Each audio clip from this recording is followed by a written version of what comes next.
Hey, Amy.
It's a divider, so yeah, you use it for mate for cartography as well. But it doesn't have a lead. It's just 2 points. I use it for a lot of different things, for like marking a distance. Like I can just check, see if how my flange is around. A lot of different things. A useful item.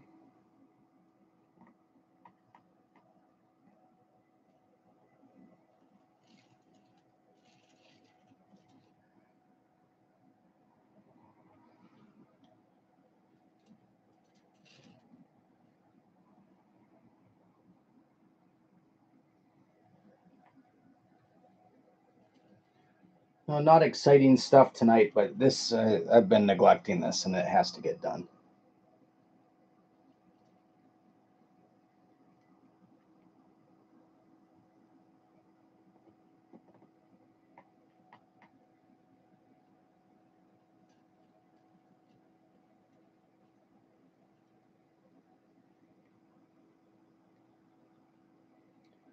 I'm just making the flange to do the first half of the shell, and the shell is just for support.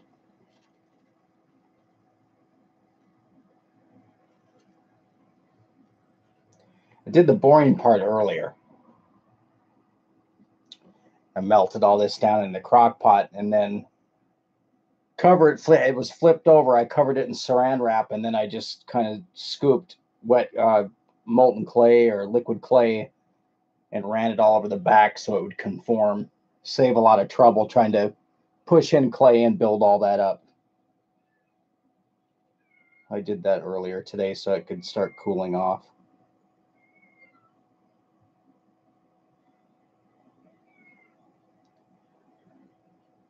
I was going to do cumias tonight, but really I've been doing so much cumia that I've neglected this for a little bit too long, and it's really got to get done. Plus, when this is done and out of the way, then I can clear all this stuff out of here. All the casting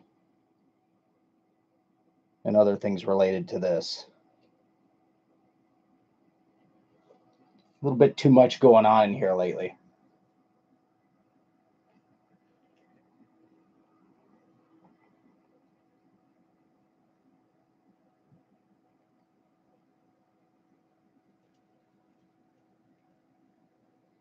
This is a little bit fidgety because of the silicone. The clay doesn't want to stick to it at all. One of the properties of silicone. So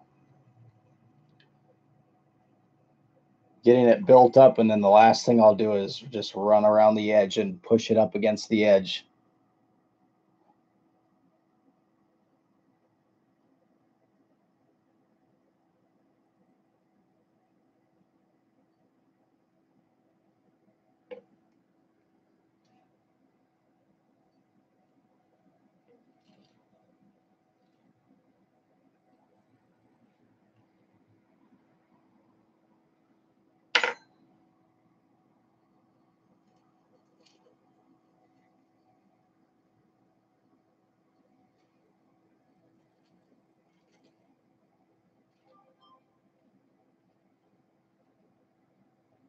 I don't always do my molds this way, sometimes, but I had that other material that's going to go bad if I don't use it. So I decided to make another mold, another fresh mold. Unfortunately, these things, they're a lot of work and they're expensive to make, and they don't last forever.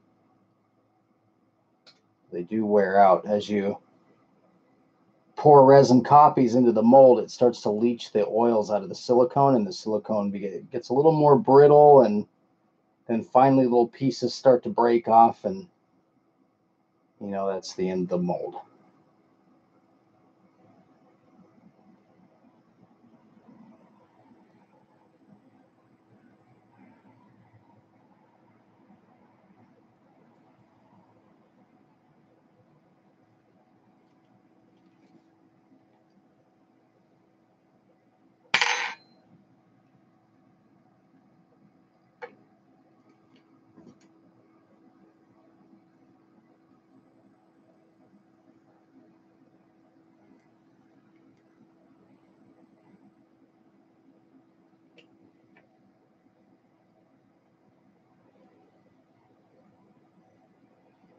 It's looking gray outside. I'd like to get that evening rainstorm.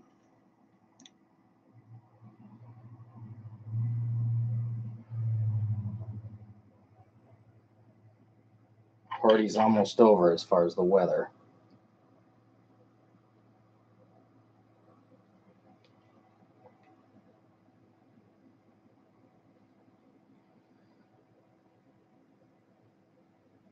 My goal on this is to, as much as I can, to find the center line to where the shell won't trap in too much. It's flexible, but I don't want too many undercuts to get it trapped in there. It's harder to get everything pressed in and aligned for the casting.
After I finish this, then I'm going to mix up some of that shell shock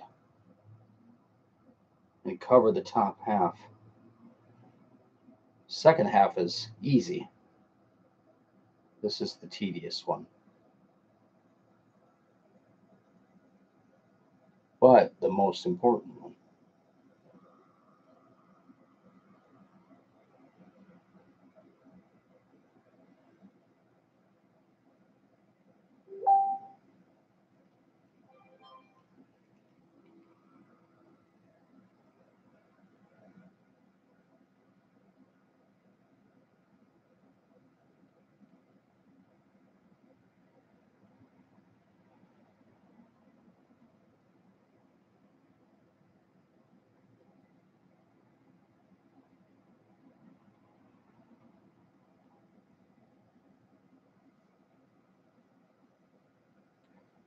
There's no attempt here to make it pretty or anything like that. The shell is not going to capture any of the detail. It's just for support. But I want to make sure that it aligns together well.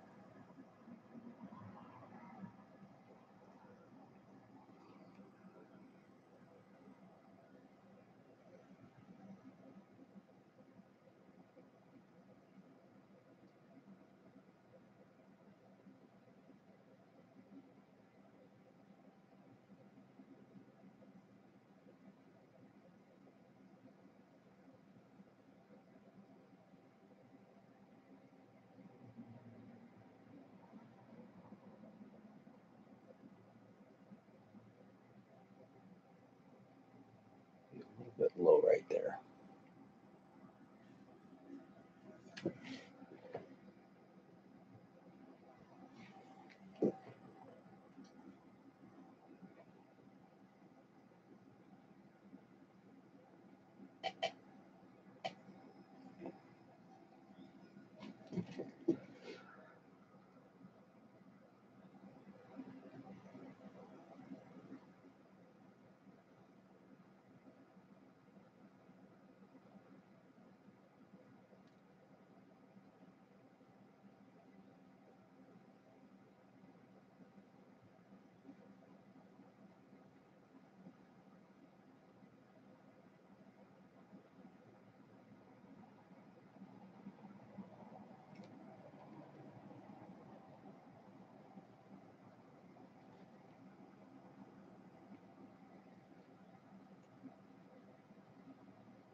You got off light.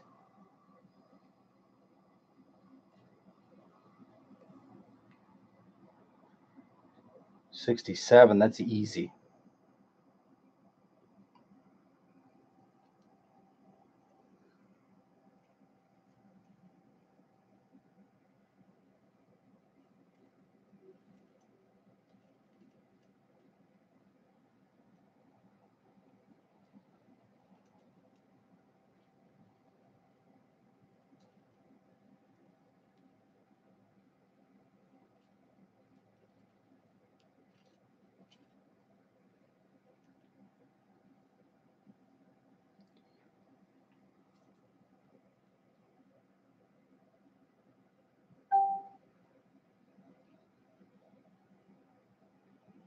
I'm pushing the clay up here close and trying to get a nice clean line up against the silicone and have it stay, because I don't want the resin to leak down in between. There may be a couple that get in there, but as long as it's not something huge, I'm not that worried about it.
That probably wouldn't get your escape guaranteed.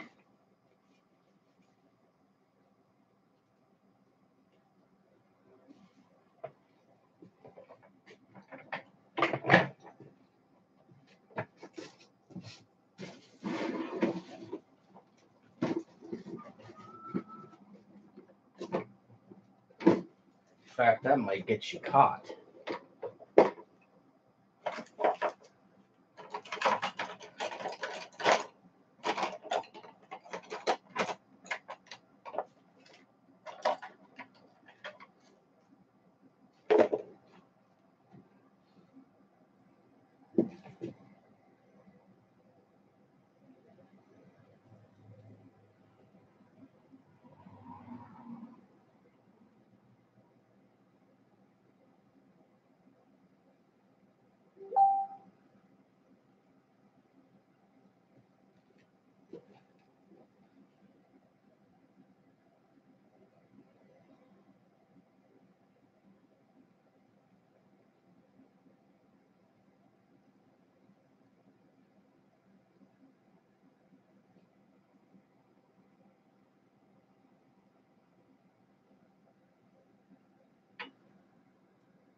No, I guess the girls don't like my my drawings.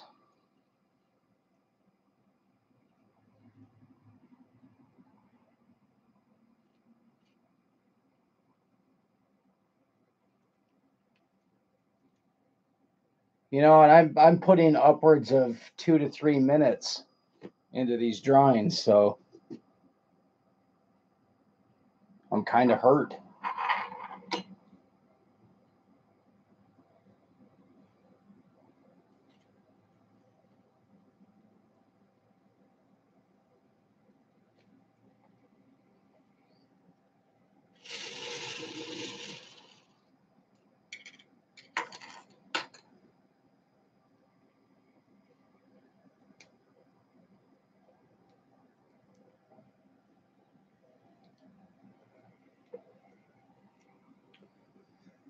I am doing the second part of a two-part brush mold. So this is not mask related, but it's something else that really needs to get done before people start sending me messages going, hey, remember that thing? And I have to say, well, yeah, you know, but Kumia.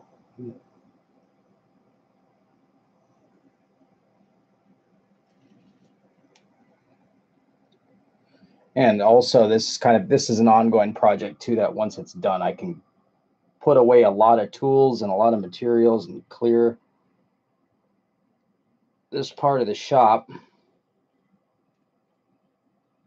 because once we go full Kumia, it's gonna get Kumeric in here.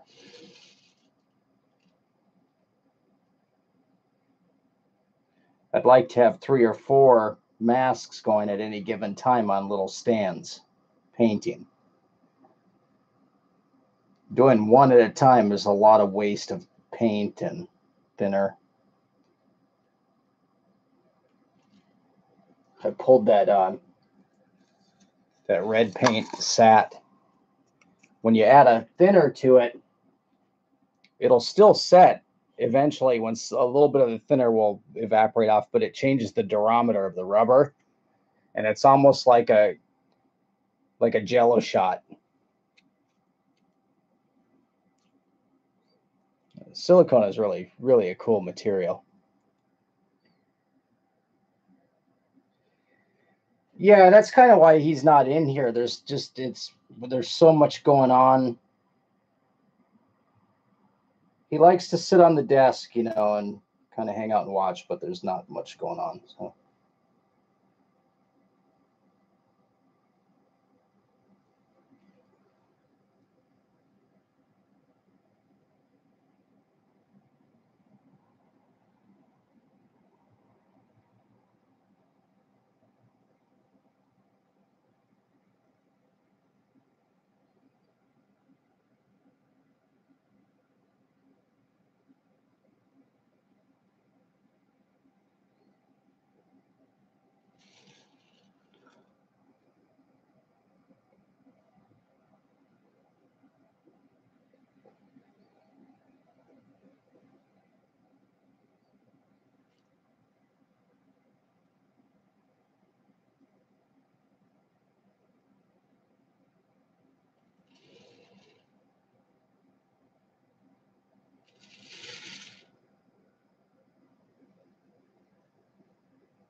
I'm not going to worry about keying this one either because the shape is so random that the halves are going to key together.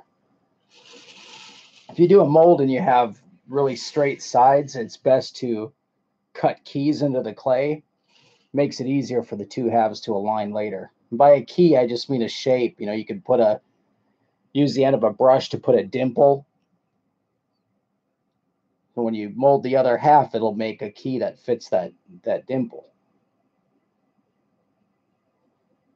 They can be any shape. You have wavy lines.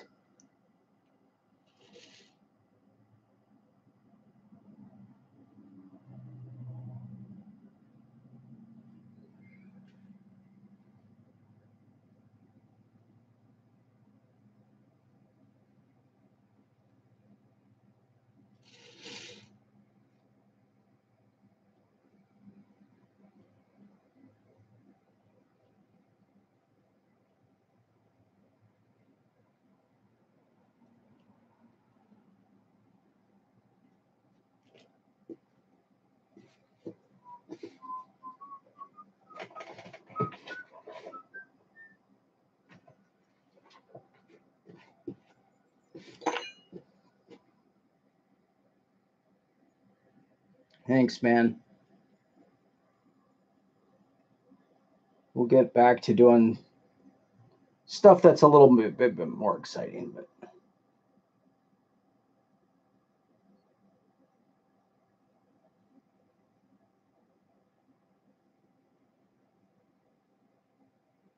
we'll be doing this again on the Skeksis.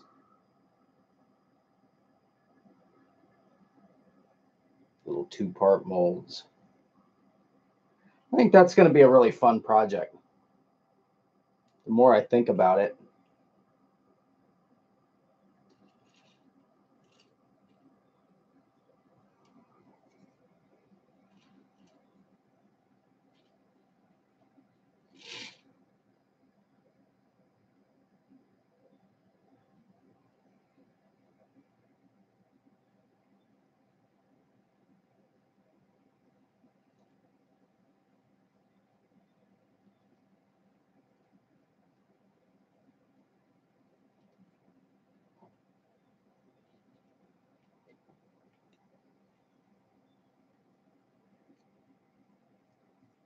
So inside of this orange rubber is a little statue. The patron saint of downfalls.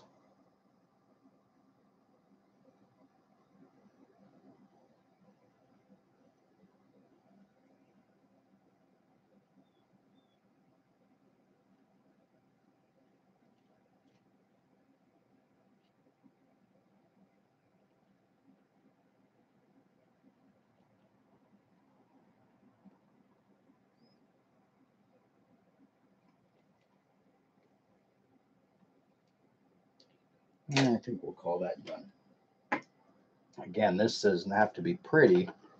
It's just a couple of things I'm looking out for, that I'm not trapping any extreme undercuts, and that the resin doesn't leak down in between the clay and the silicone for the other side. One or two little leakers I'm not worried about. I'll cut them off, but I don't want a big mess.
Gonna hit this with some spray release. It's just a general purpose spray release, but it's made specifically for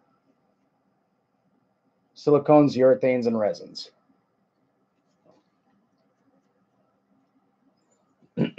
Man, if you ever see this and you want to send me a case, I mean, I will not argue.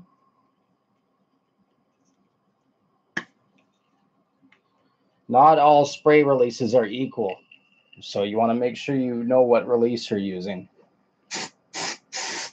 There are some with silicone in them that'll stick your mold together terribly bad.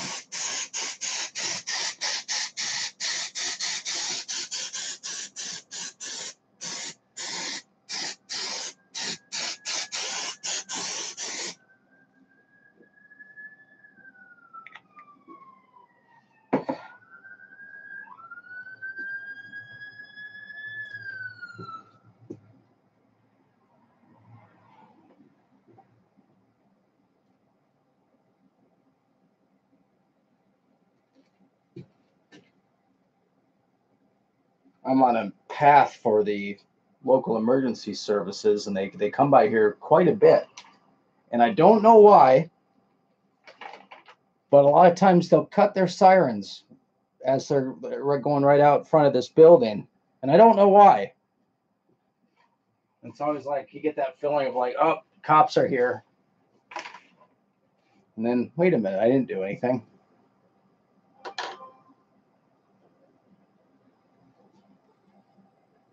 Not sure why they do that. So I'm going to let that sit for a couple of minutes. Going to grab some of that other material.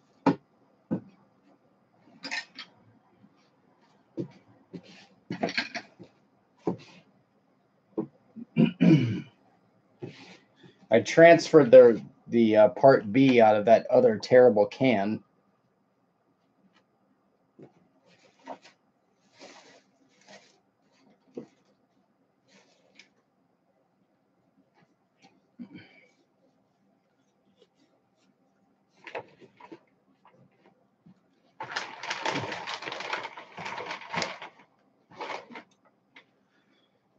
This little deal is something that Food Saver used to sell. They probably still do in some form or another, but it's so you can vacuum seal lids on jars.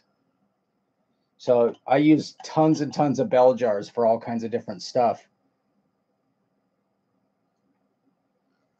Put that on there and you can vacuum it and just seal it up. Get all the air and moisture out of the jar. Very nice.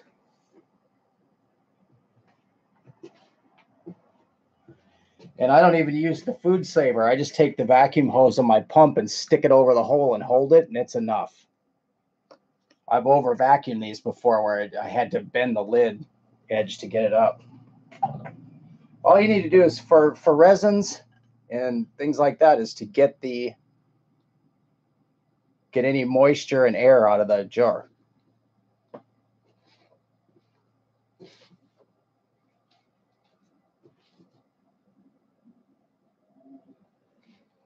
Hey, this was that other jar of a part A, and I don't know if you can see, but it's even settling. This was just in a plastic jar. When I poured it in there, it was this milky color, and that's what it's supposed to be. So this is a resin part A for urethane that's been contaminated with humidity, and it's really not usable for anything good. But what I will do is I'll use it for something where I just need to brush resin on to strengthen something, because that will it will bubble and foam.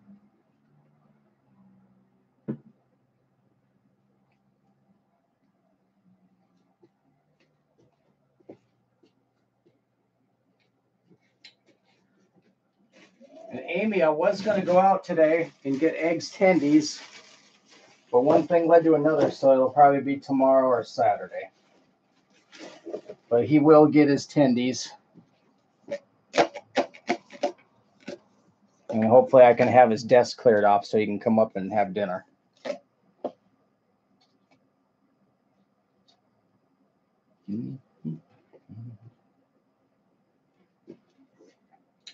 Another thing about resins in the summer, especially here in Georgia, where where it gets so warm and humid is that once humidity gets up, you don't even want to use tongue depressors to stir your resins because they absorb water out of the air or moisture out of the air. I usually will switch to like plastic butter knives and metal tools to stir resins. Little tips to save you some aggravation and money. All right, I'll be right back.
Something's rolling in, going in fast.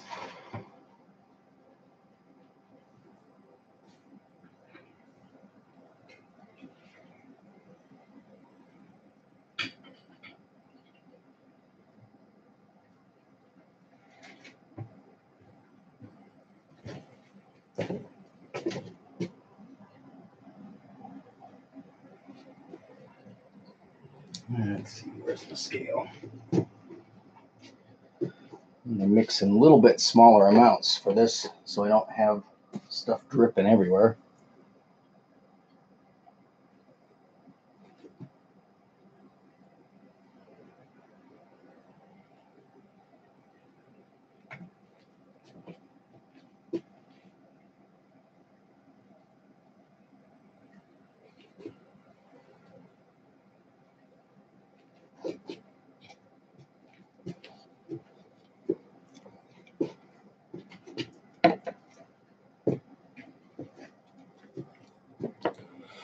Probably 100 grams will do it per shot. I want to pour on this side.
Okay.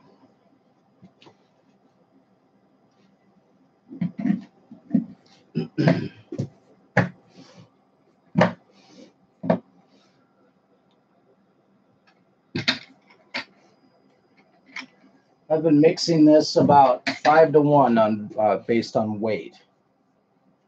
You can go 4 to 1 on volume.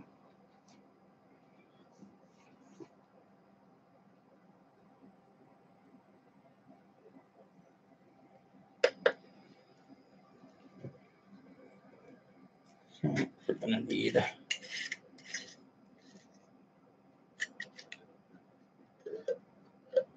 22 grams.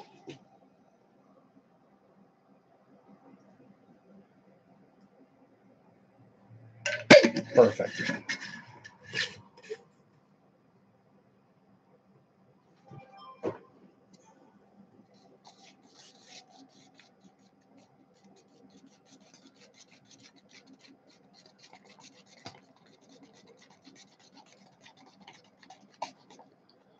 This is a fast setting urethane with a filler. And it's real fast.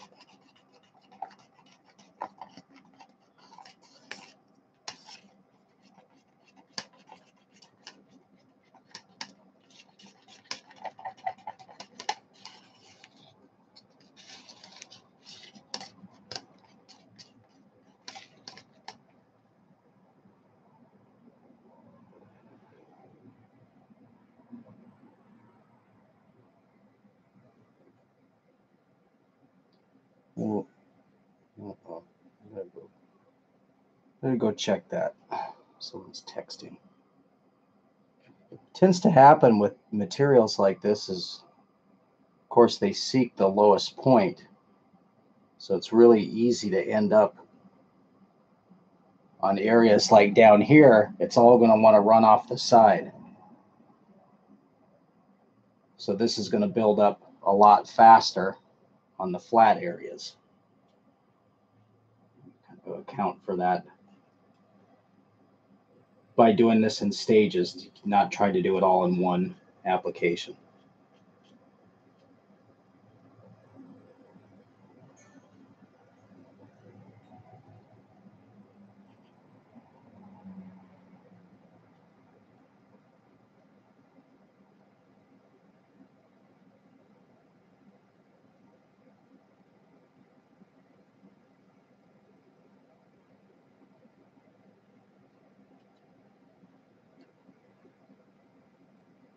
This particular material has thixotropic in it, which means that as it starts to get closer to the gel time, it'll thicken and you'll be able to control some of the flow a little bit more. But when it's first mixed, it flows pretty well. It's a great material.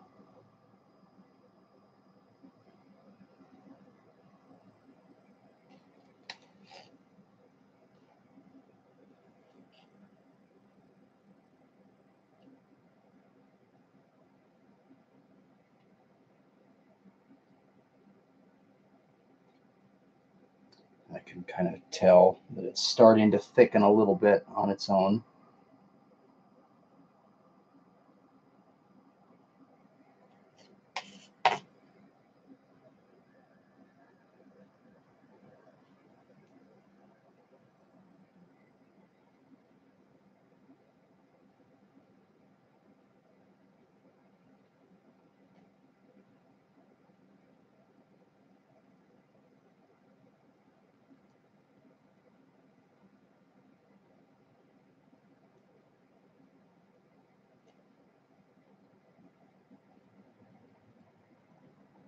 All resins go through a chemical process with heat, and they go through a couple of stages. You have your pot life, which is your usable time while the material is flowing well.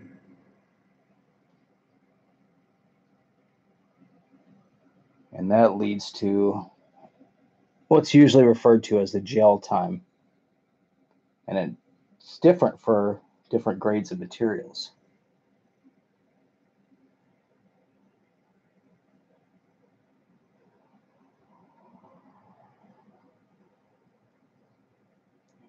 Thickening up.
Now we're approaching that gel time, getting real thick.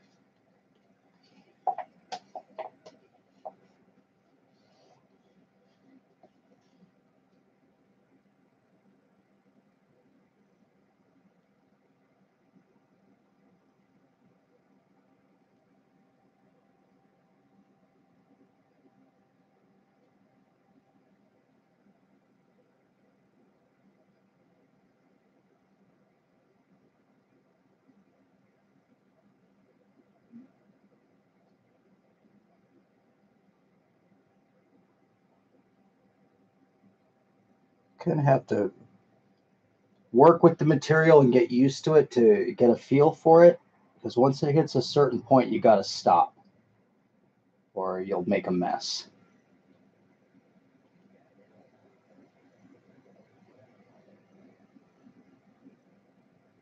And I'm just about there. What will happen is you'll end up tearing the material away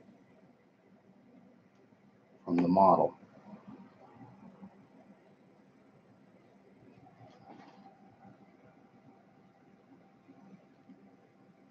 And we're about there. All right, I gotta go see what all these text messages were.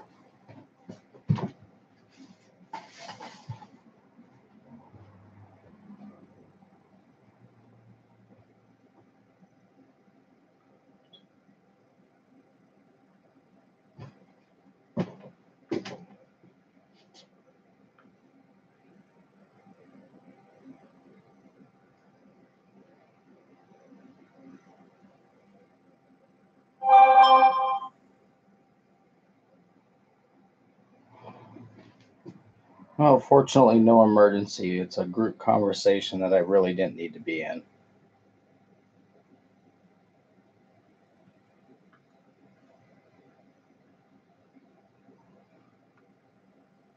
I always get nervous when text messages start hitting one after another like that. It's like, uh-oh, what happened?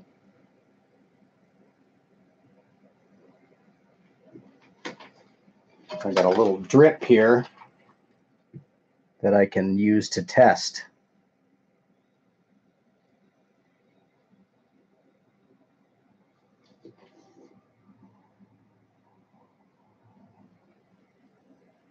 It's about like caramel now, and it's too thick to work with.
You know, I watch those shows every now and then on Food Network about like the cupcake competitions and the cake competitions and the candy competitions. And I think I'd like to do that. I just never got into it. But a lot of that looks like it'd be a lot of fun. I've done ice carving and I've done fruit carving, but I've never done like the all the sugar and stuff like that.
Yeah, the fondant stuff is, it's really not even it's not a good thing to eat. But they use it for decoration.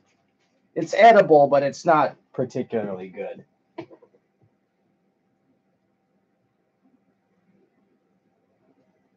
I know a lady locally that makes, there goes a moth. Don't land on that stuff. I know a lady locally that makes really, really pretty cakes. And she doesn't do too much fondant, which fondant kind of seems like cheating, but I understand why they use it. If you're going to do these big, elaborate sculptures on a cake, you've got to use it. Or some kind of an inedible understructure. I think a lot of times the rules in those contests are everything has to be edible, which I suppose you could use cardboard. Technically, you could eat it.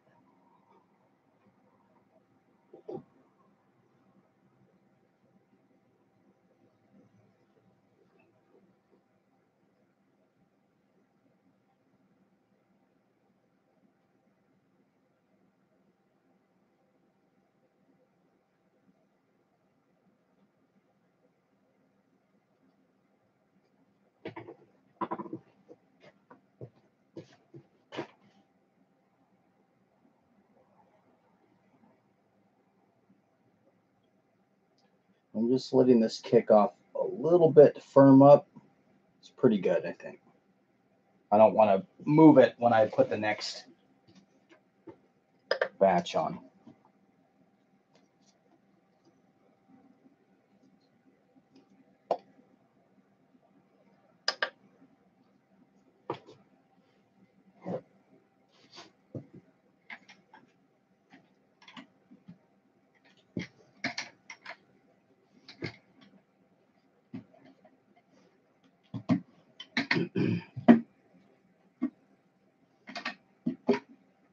Now on the second layer, I'm going to have less work time because the heat generated from the first layer is going to affect. It's not too bad. It won't be real extreme.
A lot of times I just break down and I go to Walmart. As much as I don't like to do it, I can get everything there. I can get stuff over in the hardware department, the paint aisle. I really do try to avoid it, but it's so difficult because everywhere else is closed. We had a hardware store like 2 miles, maybe 3 miles tops from here. No, 2 miles. Open for like 60 years. It's recently closing. So it's really too bad. But no one can compete with them. We have 3 Walmarts here within 10 miles. And this isn't a huge populated area. It's growing, but there's a Walmart at exit 14, there's a Walmart at exit 16, and then there's a Walmart maybe 5 miles north. It's crazy.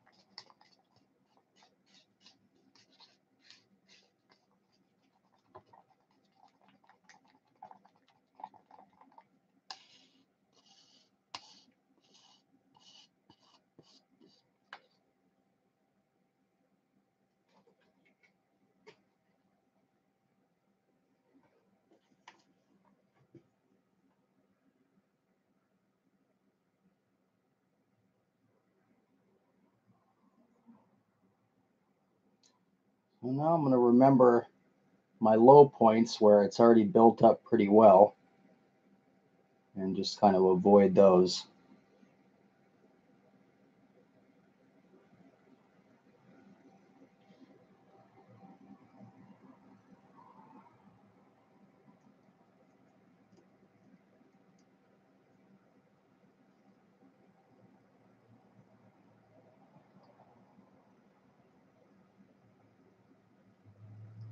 If you're working a really difficult surface, you can use like a heat gun or something to accelerate.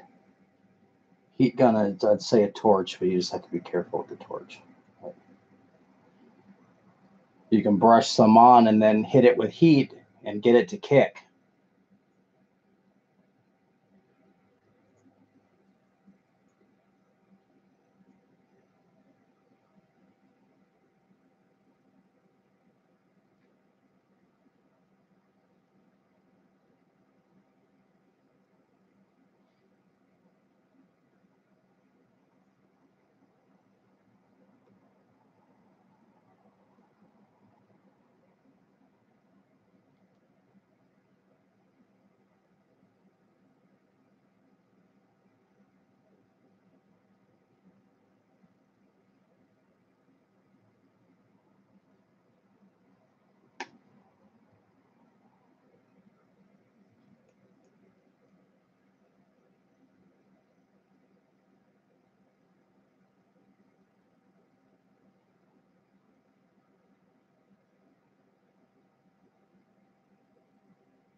In the past, I've done a lot of work with polyester resin, which is used a lot for fiberglassing boats and all kinds of different things. Different type of material, same kind of process.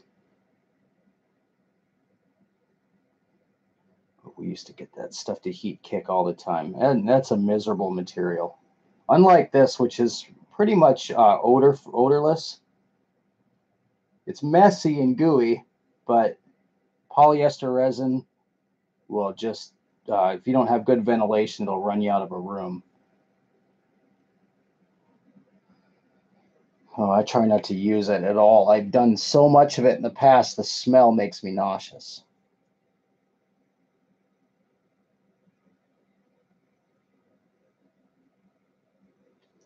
The chemicals are a lot more volatile, the catalyst and resin.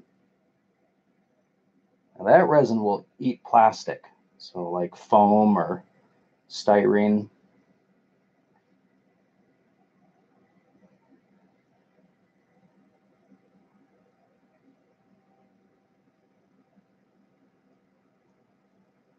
We're starting to gel, or at least hit the thixotropic stage.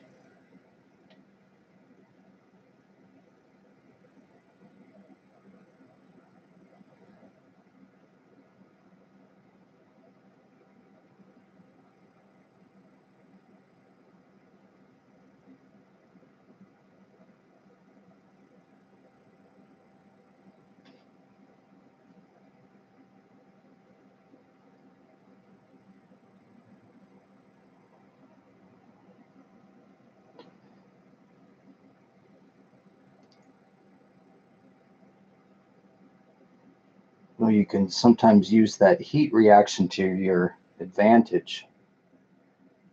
Working on a vertical surface, you can preheat it with a heat gun and then brush, and it'll kick off faster before it runs off. Every project's a little bit different.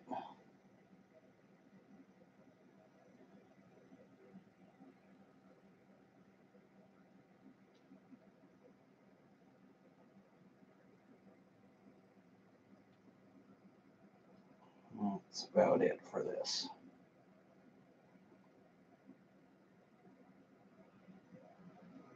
It's kicking off.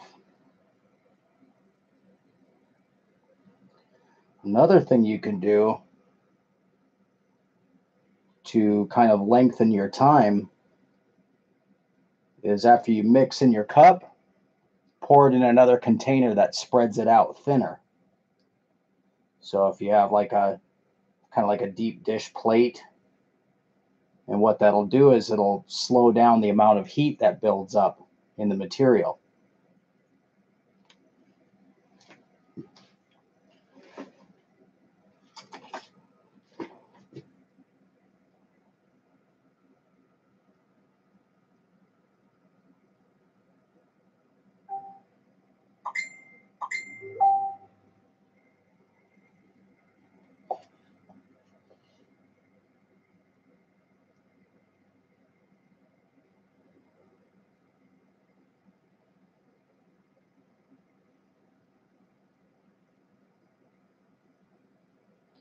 And we're not going for beauty on this at all.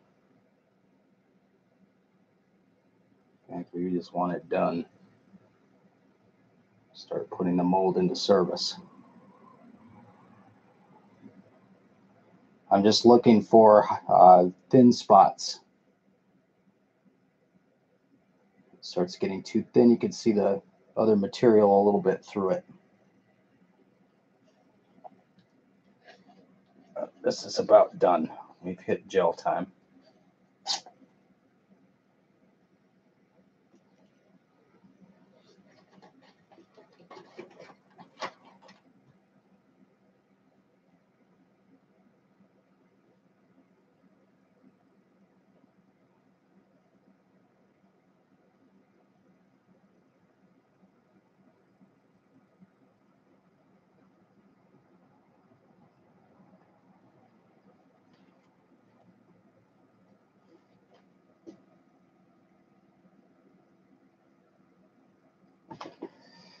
Yeah, you know, anything that'll spread your resin out thinner, part of the chemical process as it catalyzes is to heat up. The thicker the volume of material, the faster that it heats itself up even more.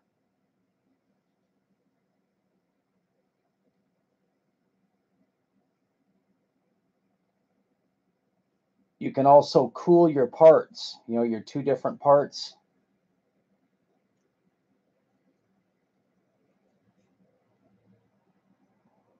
Depending on the material. Now, something like with you have a resin side and you have a hardener side, and it's best not to mess with the temp on your hardener side too much. But you can chill the base material, bring the temperature down. It takes longer for the chemical reaction to naturally bring the temperature up, so you can extend the life of your product. But most manufacturers advise against doing it. They want you to stay within spec for what their product was designed for, but you can kind of fudge around a little bit, get away with it.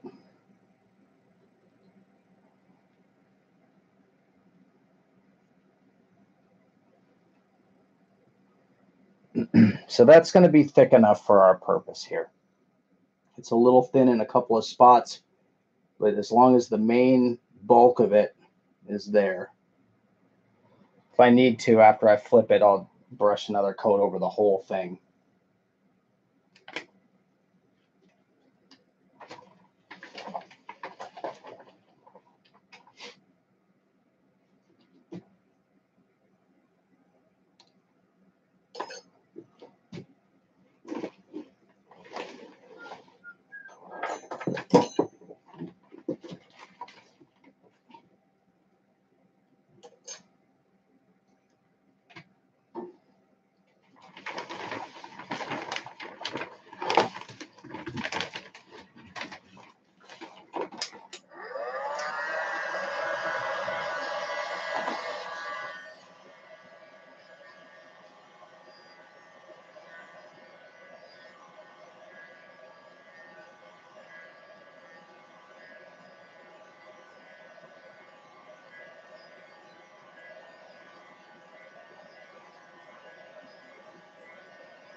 Some of the things that I always have in my cart when I go: toothpicks, popsicle sticks, or tongue depressors if I can find them. Walmart has them sold as craft sticks, and you're probably paying a lot more for them, but they're there. Uh, Paper and plastic cups, paper towels, and plastic silverware. I always have them, and so it's like a normal. About every 2 weeks, I'm out buying that junk. Paper towels, I tell you what, that's a cost that I actually bothers me.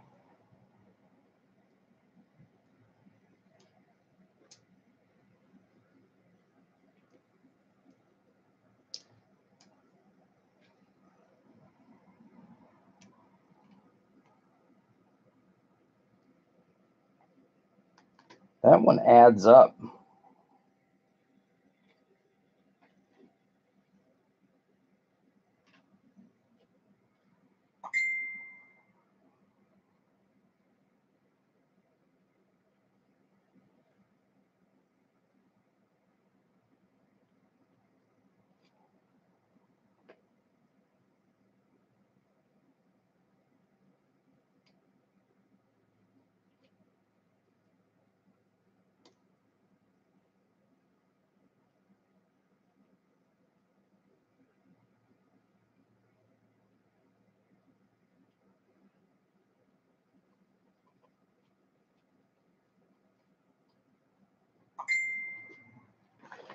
Walmart sells these 1 quart mixing containers, which are pretty nice. You can get a number of uses out of them. The material is compatible with a lot of the resins. So after you use it, you can usually flex the container and pop the resin, peel it off the sides, and eventually they start to break. But you can get a bunch of uses out of them. They're graduated, so that's really nice. In ounces, milliliters, cups, and they have lids for them, so it's nice. But they're like $1 a piece, 90 some cents a piece. So even those, they're not cheap in the long run, but it's consumables are a necessity. It's like sandpaper and drill bits and saw blades.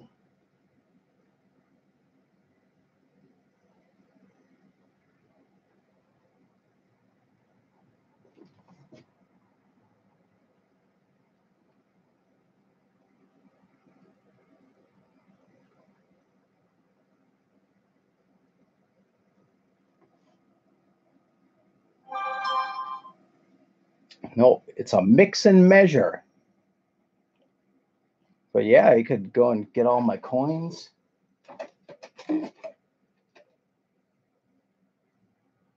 See those little old ladies at the casino, they hoard their buckets.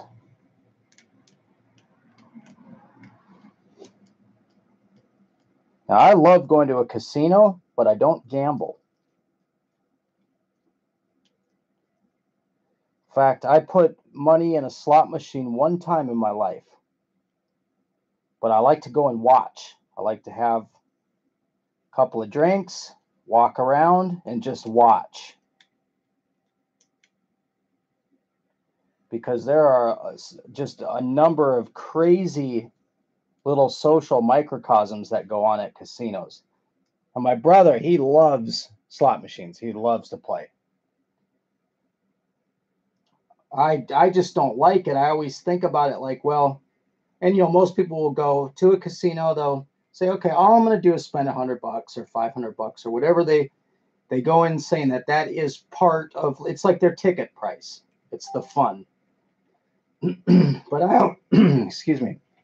I always think about it like it for sure guaranteed I could buy like this tool with that money. Or I could do such and such. Buy this, material or project to work on. So I have a hard time just looking at that money like, because really you are just, odds are you're giving it to the casino. But I love to watch. I love to watch the little things going on. Just walking around. There was not too long ago. I was in New Orleans last year at Harrah's and watching this lady who was absolutely positive that the dealer was ripping her off. And they had a number, like 2 or 3 girls come down and try to explain it to her, and she wasn't having it. And then finally the pit boss came down, tried to be nice to her, and said, "We will go back in and review the tapes if you would like. Everything is on recording." And then I think she finally relented, but she wasn't satisfied.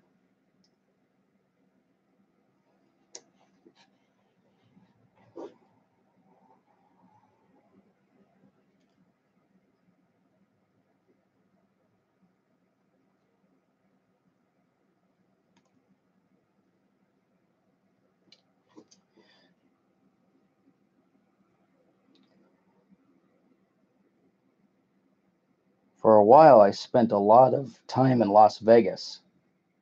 Spend a couple of weeks at a time in Vegas. It amounted to months out of the year in Vegas for work. And if you've ever been to McCarran Airport, you'll notice how when you walk in the door, you see all these beautiful slot machines, and as you get closer to the gate, the amounts on the machines get lower and lower until you get to the airplanes. There's penny slots right there at the gate. And it's like, it always would crack me up because they don't even want you to leave with your pennies. And that airport is designed to pull even the change out of your pocket before you leave town.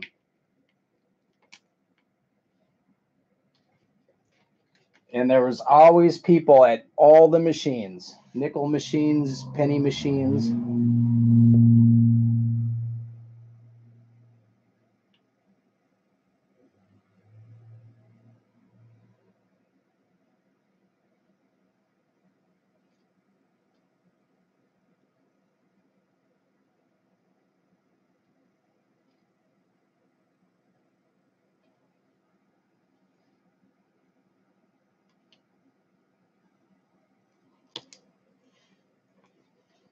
I'm still a little bit too soft to start pulling the clay away, but it's a good time to clean it up a little bit. It's kind of like a cooled caramel,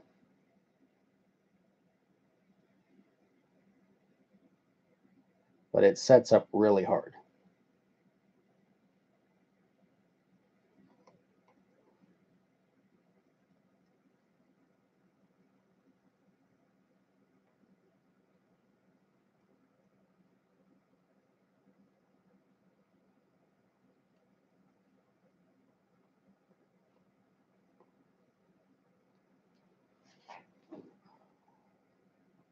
One kind of precaution about these materials is they make really sharp edges.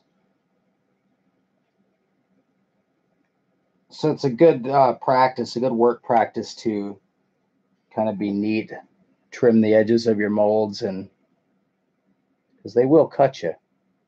Fiberglass is the worst for that. Little splinters, and they're covered with MEK, and you get a splinter and it burns. It's giving you a chemical burn inside of the splinter.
When I do this, I'm applying the pressure on the down cut.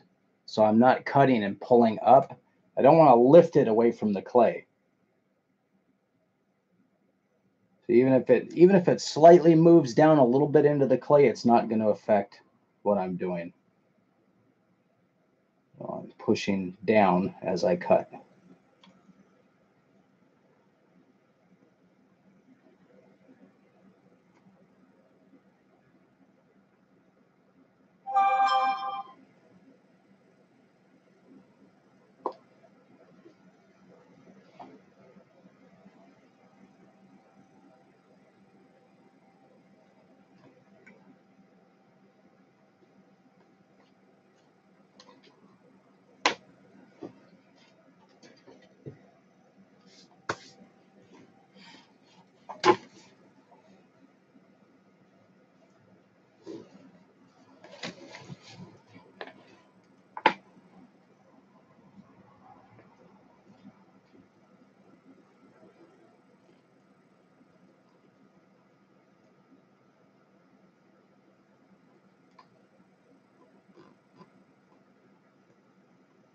Little bit longer, 5 minutes maybe. It's getting there. I think later though, after I do the other side, I'm going to want to brush this area. This top section, a little bit thin.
Make sure I pick this little bits of resin out of this clay, because I'm going to put this clay back in the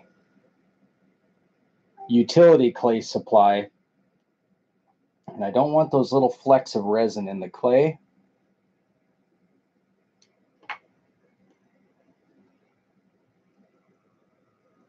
Because they're like little knives. And sometime you'll be just smoothing clay with your finger and you'll hit the tip of one of those things and cut yourself.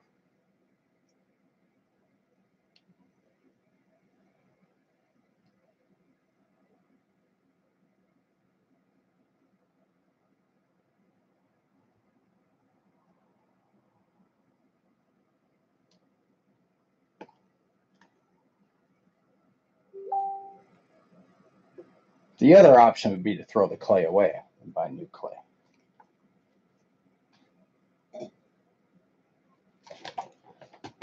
I like to try to use it if I can. Waste not, want not.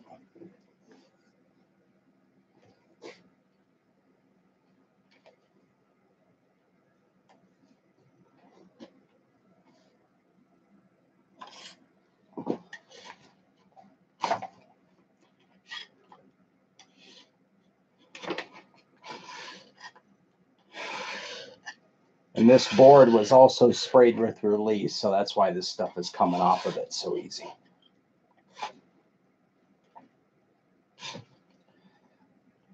It's a piece of melamine, which makes great utility work surfaces. It has a plasticized surface laminated to it. So it's wood, but it's sealed up well, and you can release it and stick things on it. I use it a lot for making mold boxes. That's garbage.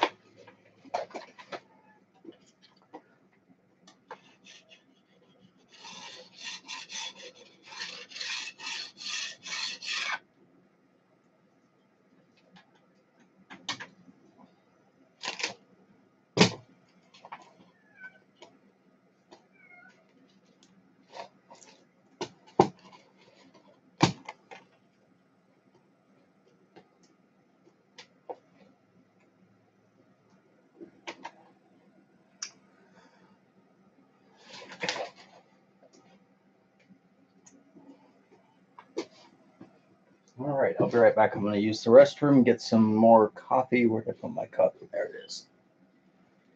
And that should be ready to start peeling.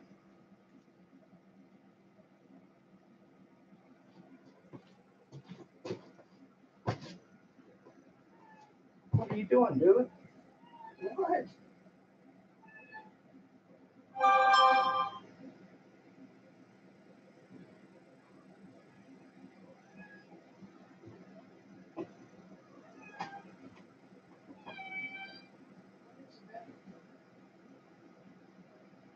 Nice and cool here.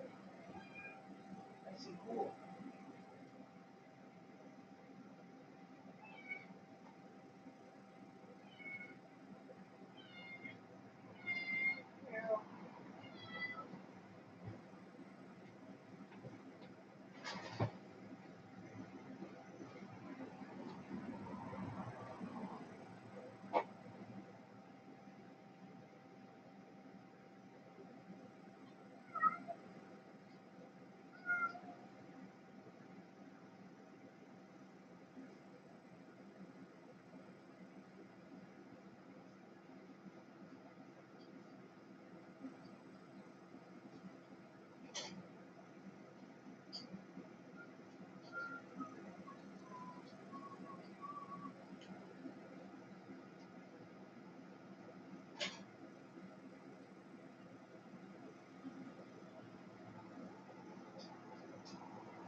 Where's that piece of foam, dude?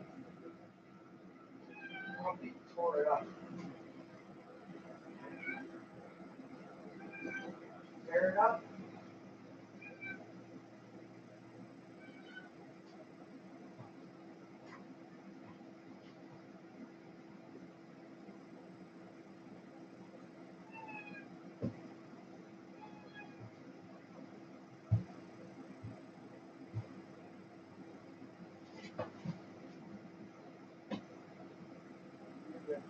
Good.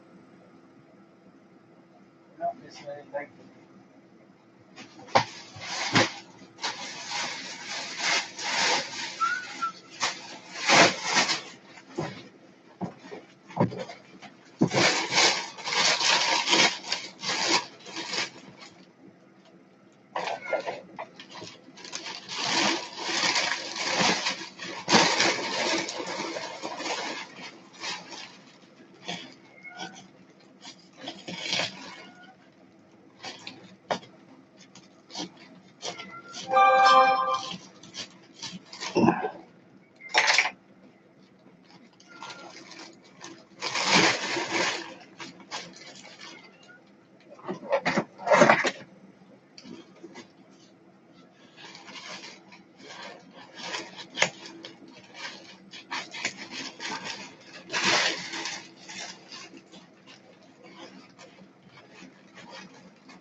It's a little bit soft.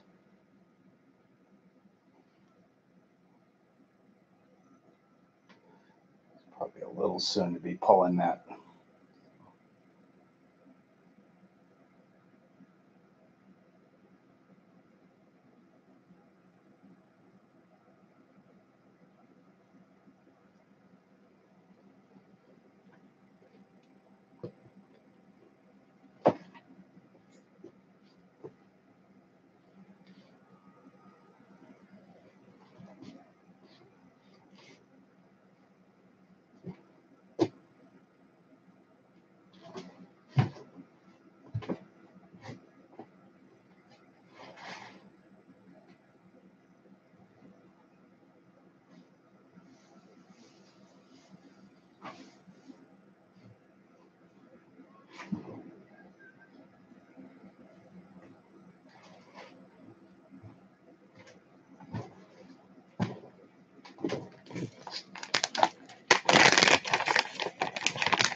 I have really got to find something that I can stream in the background to listen to. It won't give me copyright strikes.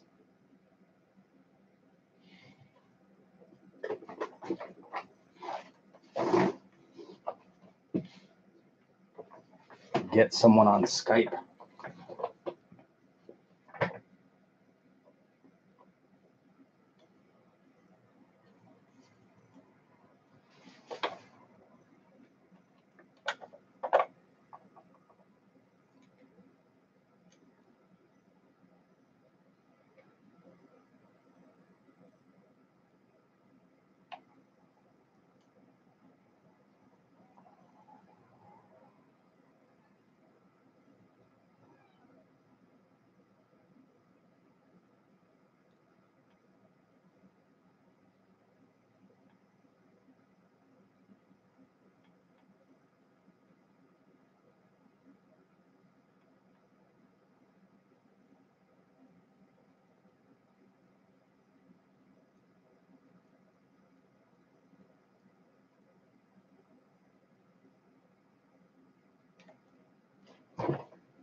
What are you doing? You're coming pretty fast, huh? What's going on?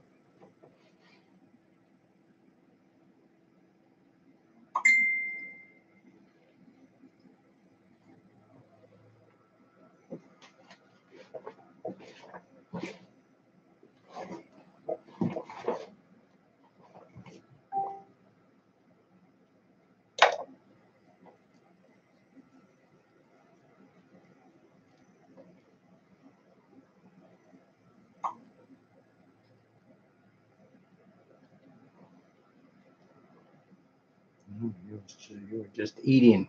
You have crumbs all over your chin.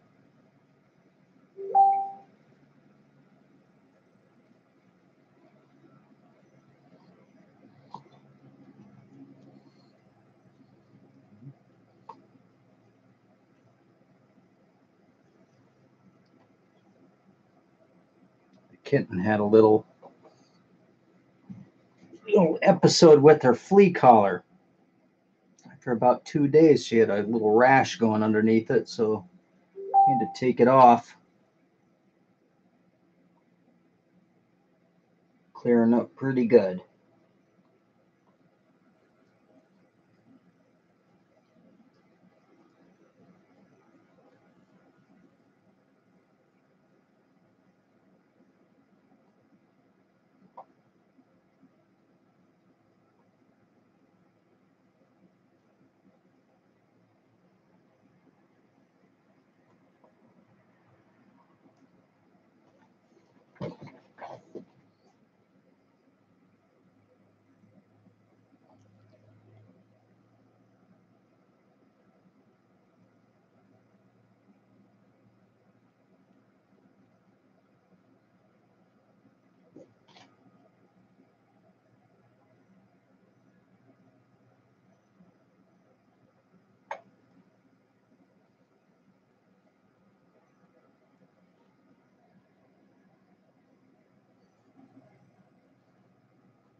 That's a kitten.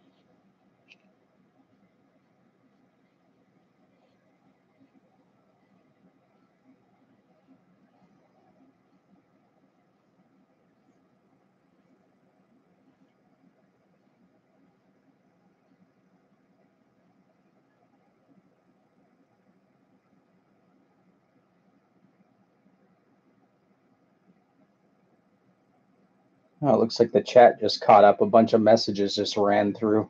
That's weird.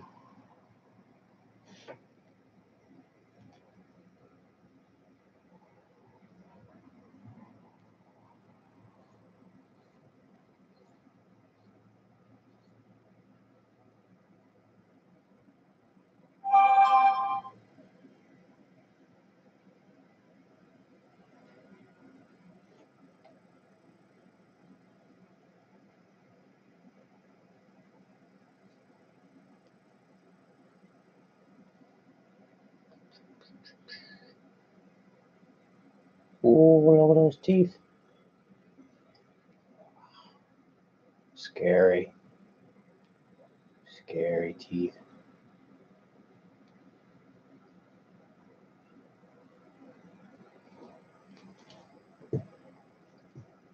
What's Eggs doing? We should go see Eggs. It's sitting in the window.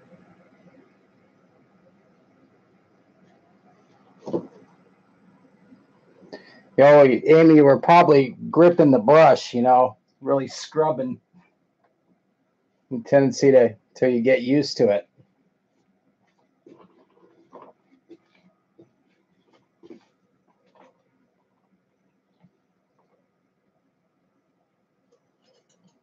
You got to get your brush flare down where you're just brushing. Also, too, get big brushes. If you go to the art store, you see brushes with the great big handles. Get those.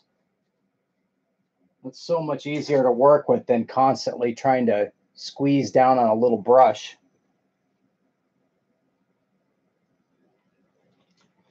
Years ago, a miniature painter, taught me to use the biggest brush you can.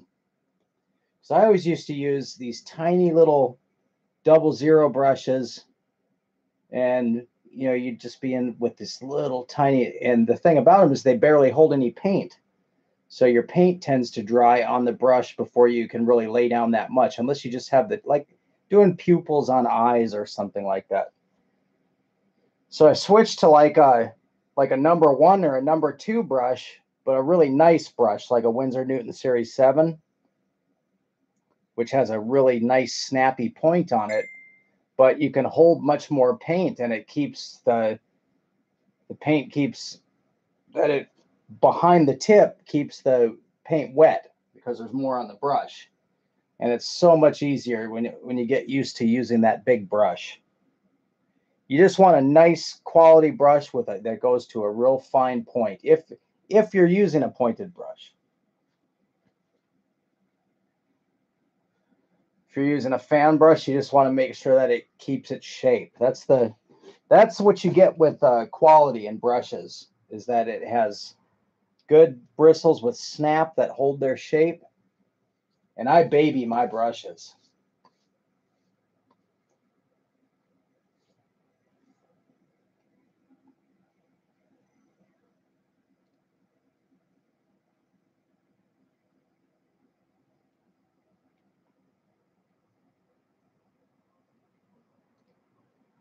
Well, I don't know if we still have a live chat going. Somebody type something, like quick, just anything, a letter.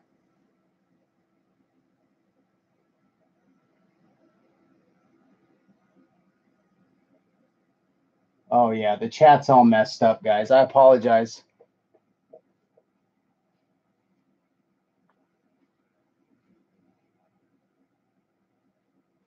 It's just lagging coming through. It's coming through like 10 messages at a time.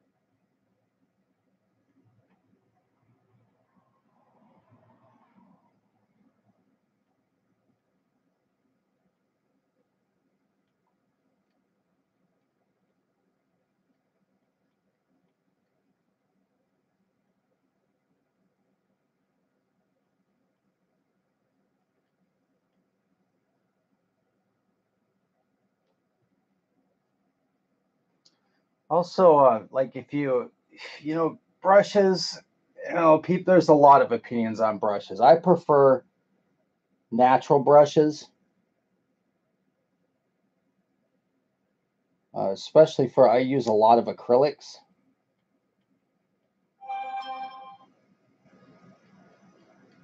But you want to make sure that you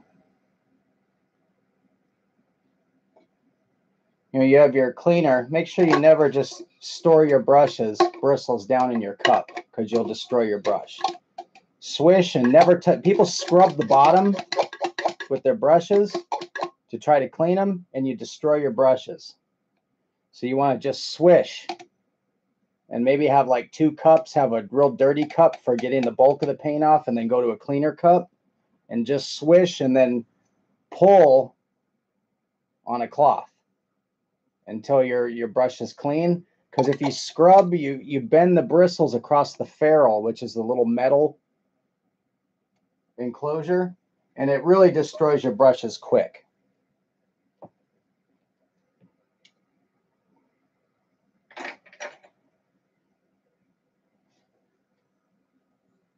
Also, another free painting tip: when you paint, only dip your brush down and towards the end, because if your paint with capillary action wicks up underneath the ferrule, it also messes up your brushes.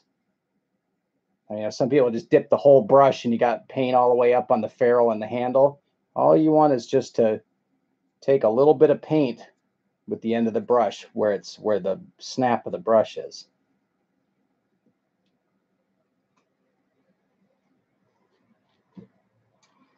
I've got Winsor Newton Series 7 brushes that I've had for 15 years, and they're still perfect.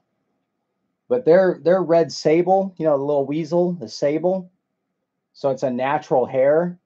And I even take like baby shampoo, Johnson's baby shampoo, and I'll just kind of rub it through the shampoo just to condition the hairs. You can buy all kinds of brush conditioners and cleaners and things like that. And then getting your paint to a consistency where it flows is very important. There are stylistic reasons to not do that. If you're using a palette knife or something and you want real thick applications of paint, you know, there's different reasons to do that. Oil and acrylic is a completely different monster.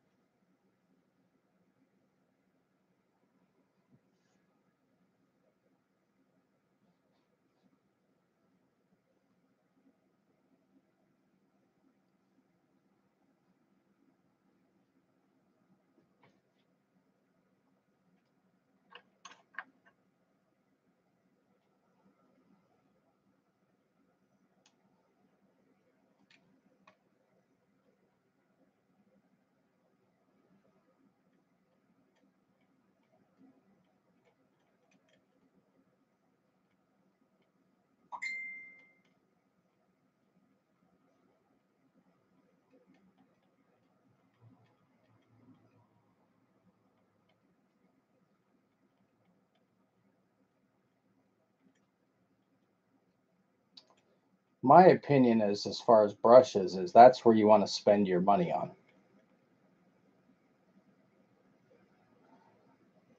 Even the paint, you know, I mean, if you research or look in the way that they used to make paint, they would grind up pigments and they would add it to an oil base. So they weren't using these high-end refined paints. And then you could take any old piece of board and paint a masterpiece on it. It's the brush to me is where you spend the money.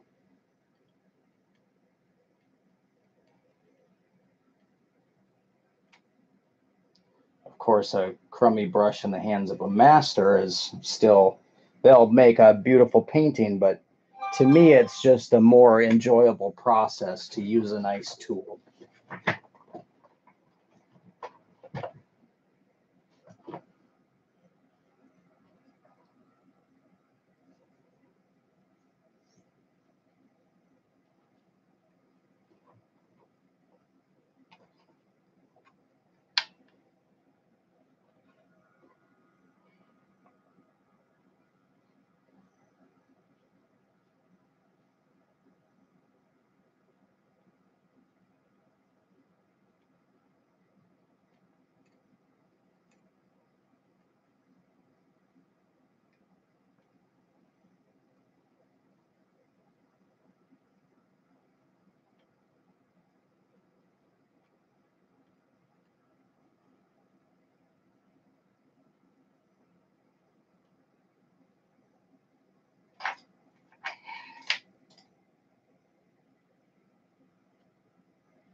This little sculpting loop I've had for years and years and years. It's one of my favorite little tools. I found a company that makes very similar tools to this. The only thing I don't like about it is it's real thin, but I could wrap, you know, I could wrap the handle in hemp string or something to thicken it. Found this company that makes little rakes and little loops in this size, and I think I'm going to order some. Why not? They look really nice.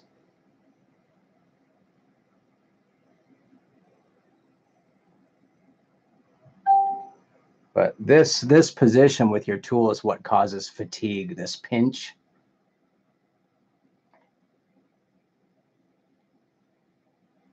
So I hold lightly. Burn up my muscles in my hand.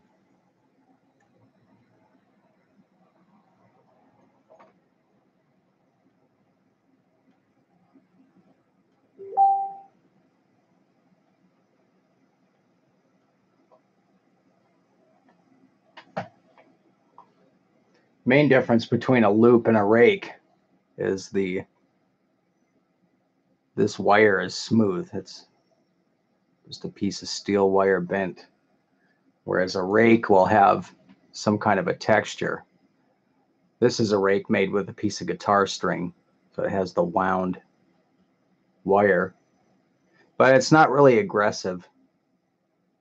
It's kind of more of a smoothing stage, but I'd like to have a nice set of little rakes. I was going to make some and use scroll saw blades, but you know what? I've got enough projects on the table right now.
A loop tends to move the material more, whereas a rake will remove it. So even in my smoothing here, I'm not really pulling a lot of clay off the model. A little bit here and there, but where a rake will pull clay off.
I'm not sure I like this too much, this shape.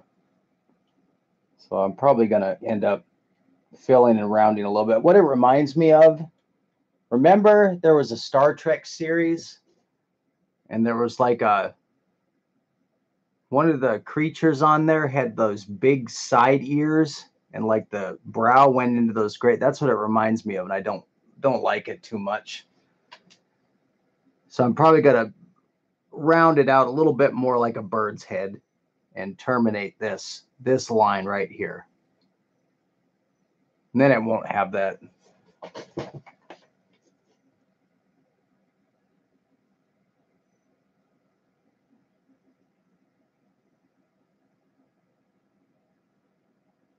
What guy's forehead? The Star Trek guy?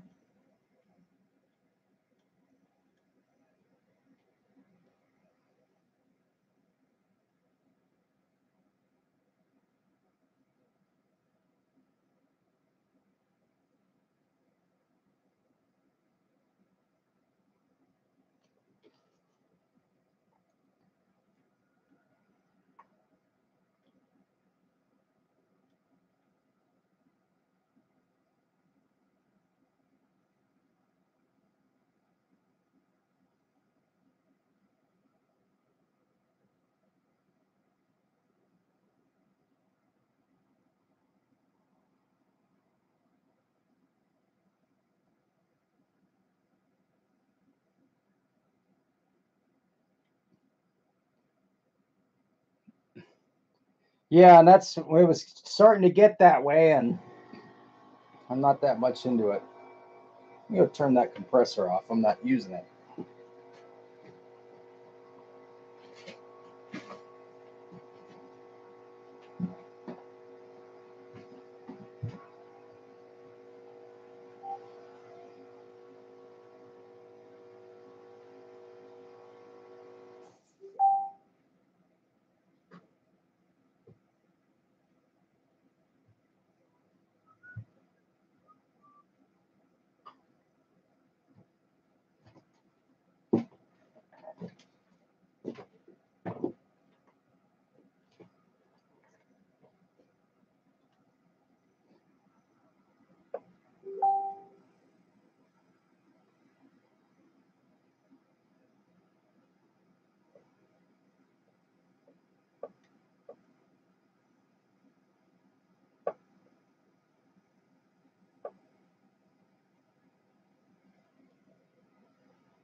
Yep. Yep. I like that much better.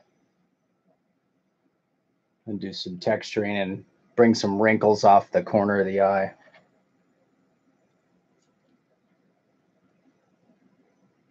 We're just free forming this one. We're not copying anything. So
This flange is a little bit thin, so after I put the other side on, I'll probably come back in and just mix a cup and brush a coat on both sides just to thicken that up. It doesn't have to be really thick because this is going to be a limited use kind of thing. If you're doing like a master for something that's going to get a lot of use, you want to thicken that up.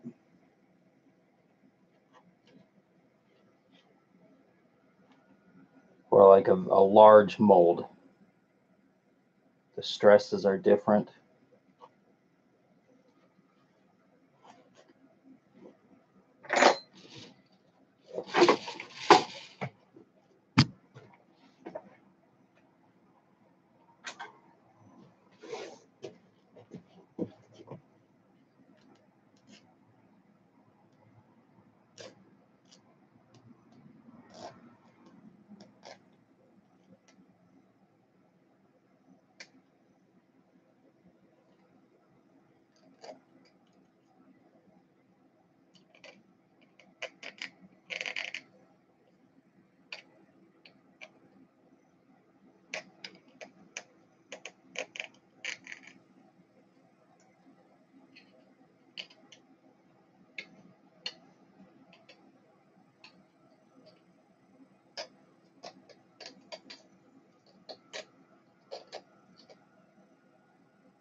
This is a non-critical part of the mold here. I'm not even going to worry about cleaning that too much. Smooth it out.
A lot of this stuff gets very time consuming because of the chemical reactions and the timing involved.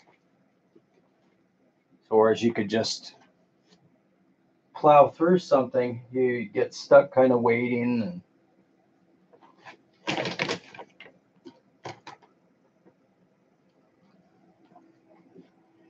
you know, I did the bug thing when I was real young with the you know, the pins on the board, and I didn't like it.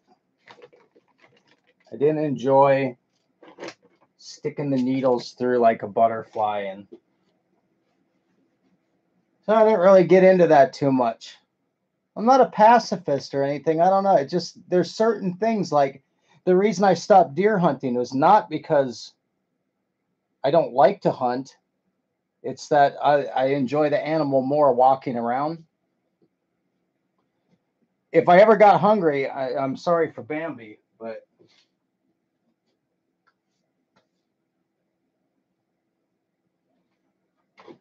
there's so much food in the grocery stores. It just seems kind of pointless.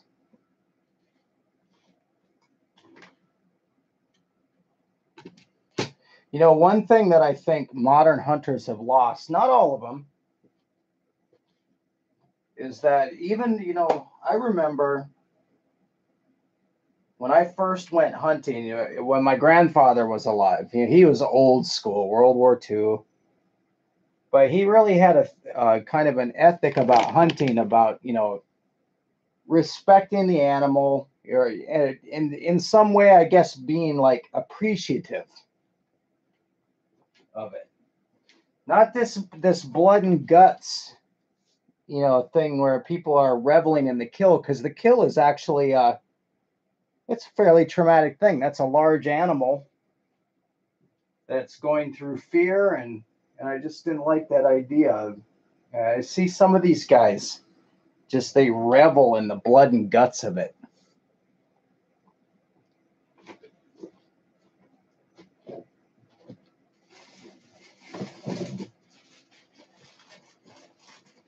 Got to get the picture of the trophy. And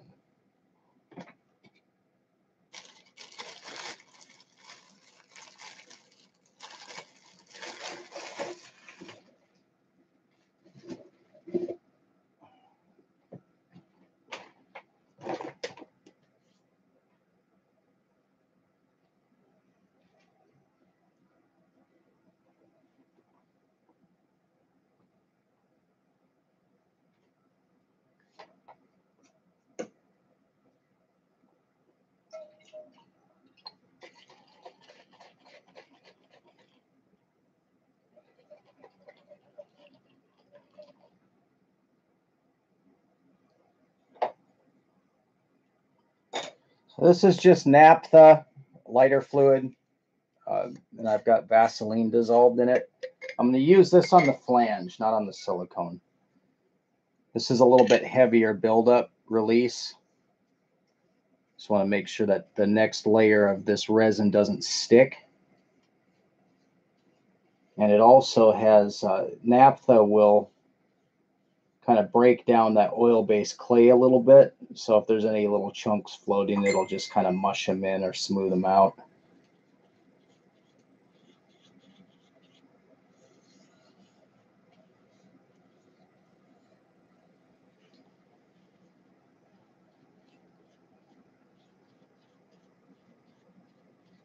If I didn't release this flange and I did the next layer, that stuff would stick together in a solid mass and it would never come apart.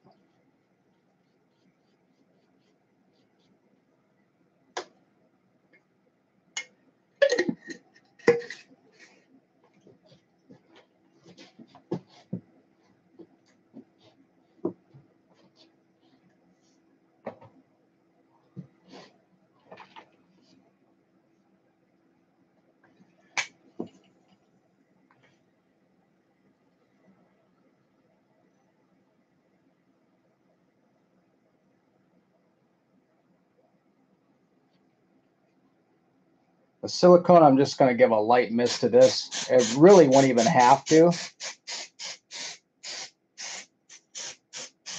because not much will stick to silicone, including that resin.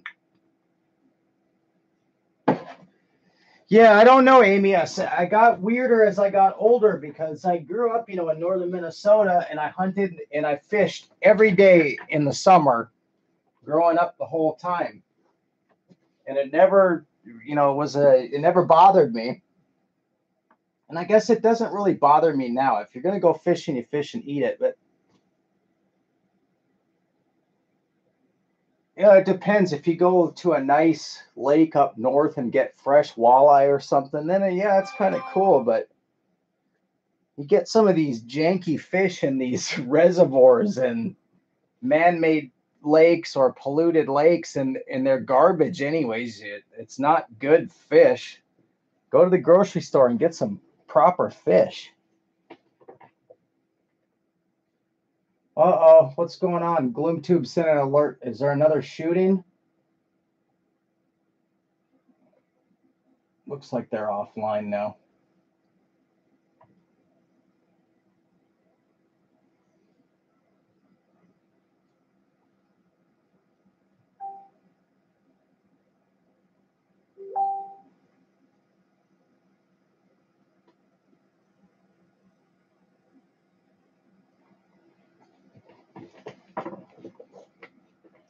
Yeah, I think as Americans, you're from another country. I'm here in the United States, near Atlanta. There's just everything is in plenty.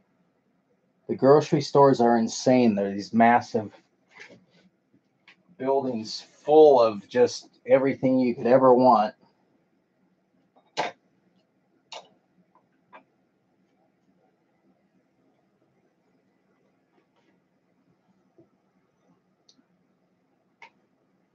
And I'm also going to just hit this side with a little bit of release in case any of the resin leaks around and like cups under.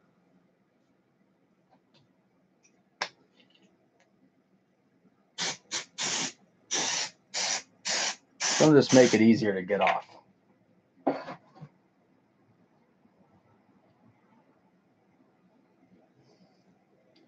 The alternate would just be to take a sander and grind the edge until you re-expose the seam.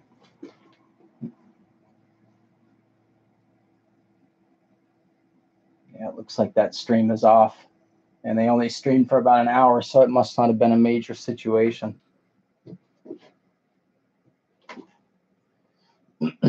People going insane everywhere. Yeah, that story up in New York is interesting. I hate to say it, but this country is going to end up in a civil war if things don't change a little bit.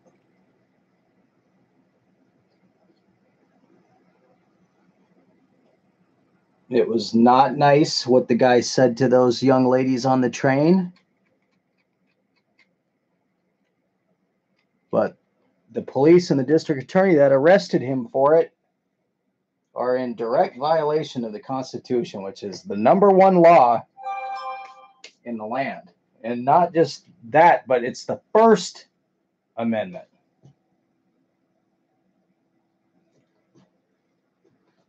Oh, I don't know. It just seems like dark times. Dark times ahead.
24 grams.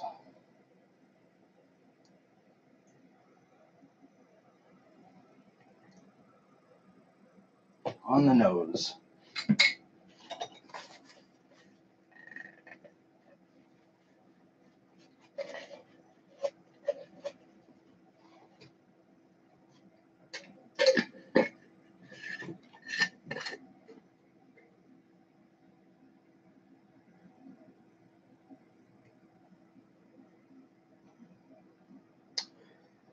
You know, I'm not sure if I've heard a number of his specials. I don't know if I've heard that one in particular. I like Brian Regan. I think he's a good comedian. He's a real comedian.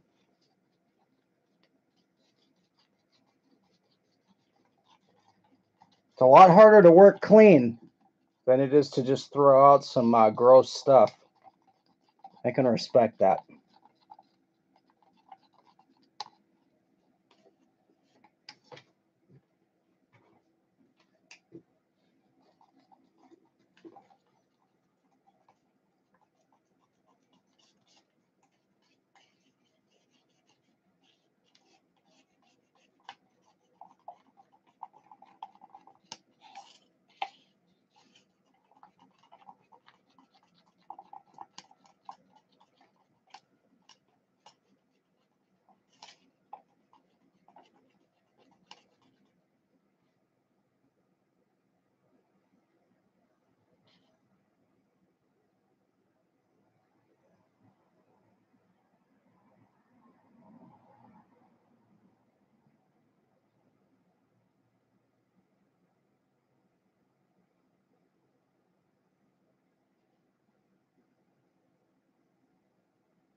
Well, I am trying to get better at that because I know I get quiet if we're not talking about specific things. I kind of get zoned in on what I'm doing, and it's not the most interesting, but this isn't as easy as I kind of thought it would be. Just to, I mean, it's not hard, but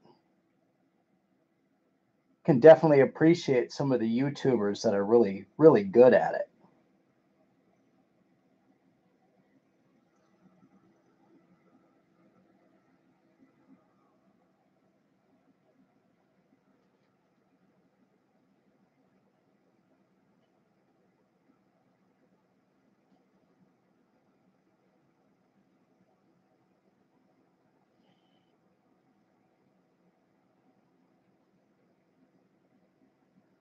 I have the same similar situation here where it's the resin is going to try to seek that low level.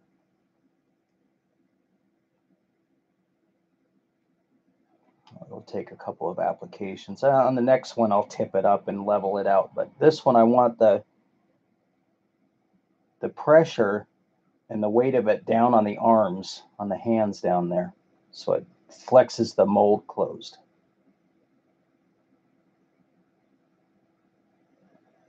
Once this first layer hardens, then I'll level it out.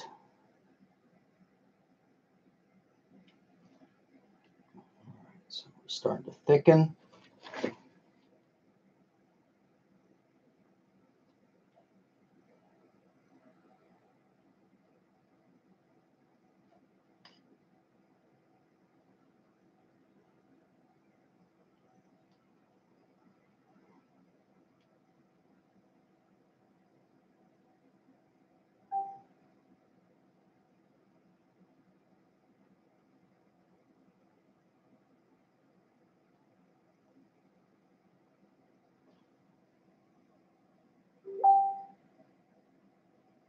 I also see why a lot of people don't stream live. They'll edit the video and then do a voiceover, throw some tunes on there. I don't know. I like the live stuff.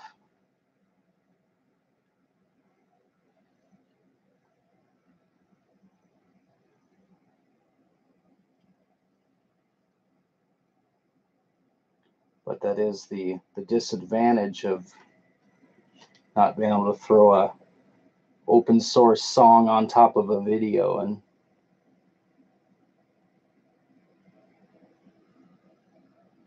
a little bit less time to fill blabbing about stuff.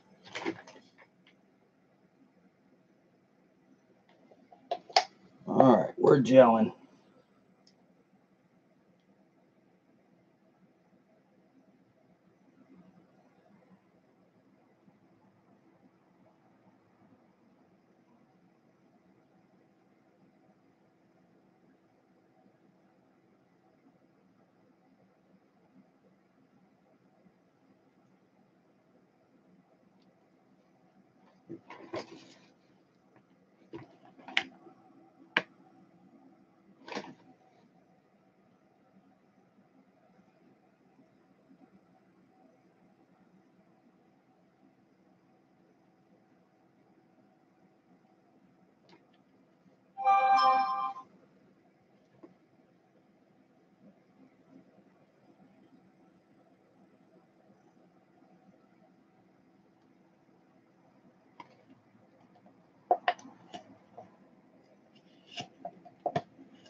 Yes, I've seen that too. That's interesting. That's actually a pretty major cultural shift.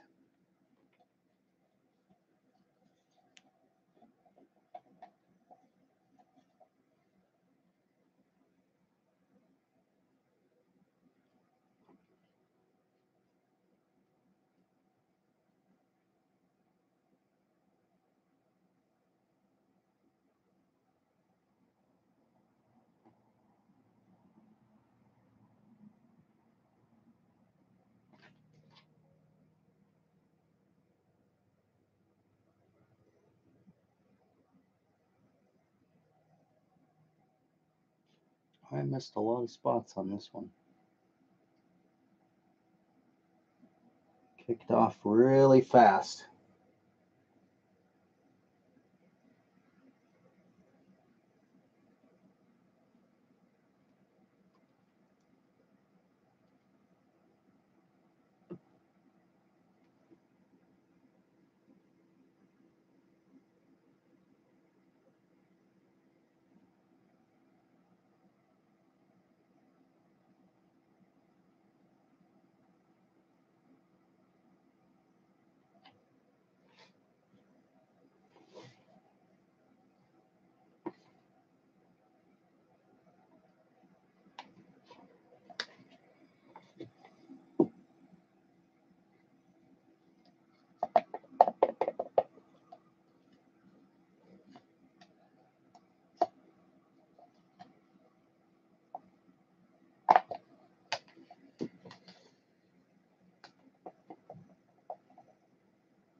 Oh, you know what?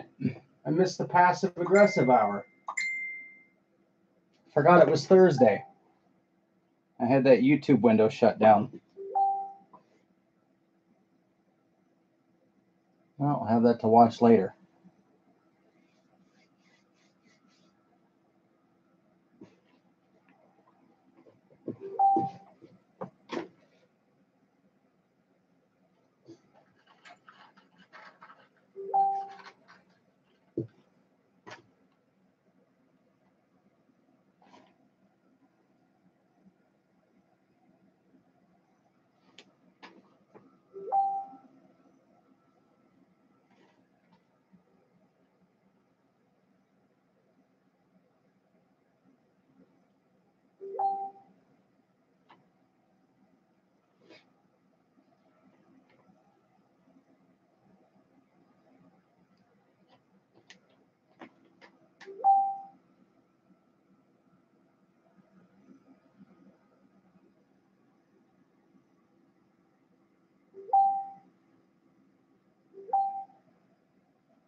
All right, I'll be right back and give that a couple of minutes to completely gel, and then we'll put another coat on.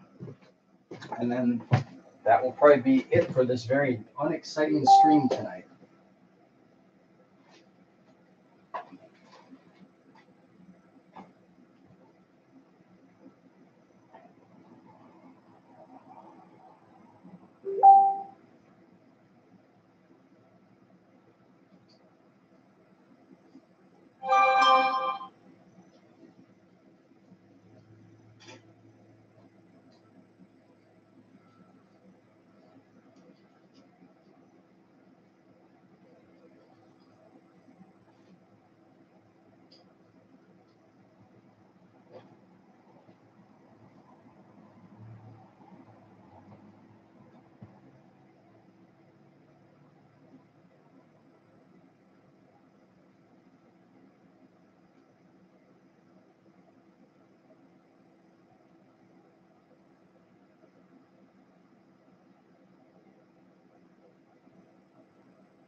Tomorrow night we'll pop this open, cut the mold open, remove the statue. I'll probably pour a couple of chulas. That'll be Friday night, and then it'll be a count weekend.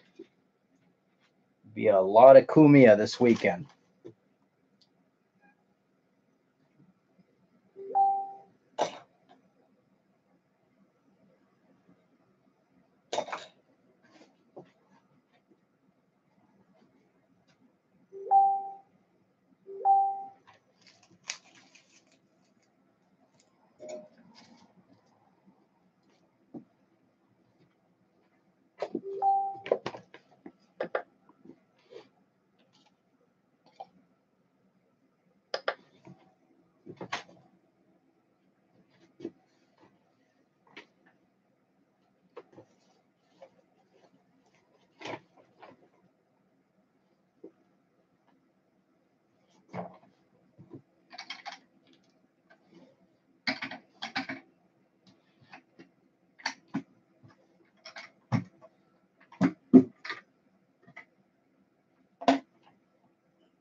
I've got a nice little quantity just left. I might just brush a couple of coats onto the mask mold just to bulk that up and use up some of that material. I know that's going to have a limited life.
Here's shenanigans out in the other room. A couple of dudes are getting wild.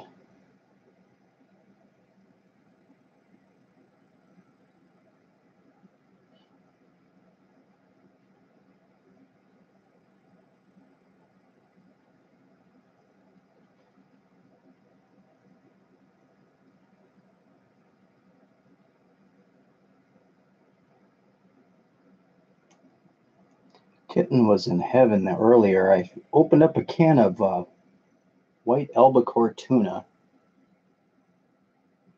And it didn't look like white albacore tuna. It looked like regular tuna in the wrong can. Smelled fine, tasted fine, but it was not white albacore. I don't know how something like that could happen in the factory. Or maybe it was just like, you know, some of maybe not the best parts of the albacore. But I like a nice white chunky tuna and not that dark stuff. It's too oily. So I opted to pass on it, and she got to eat a whole can of tuna. Oh, she was going insane. She was growling and making all kinds of noise while she ate. In heaven.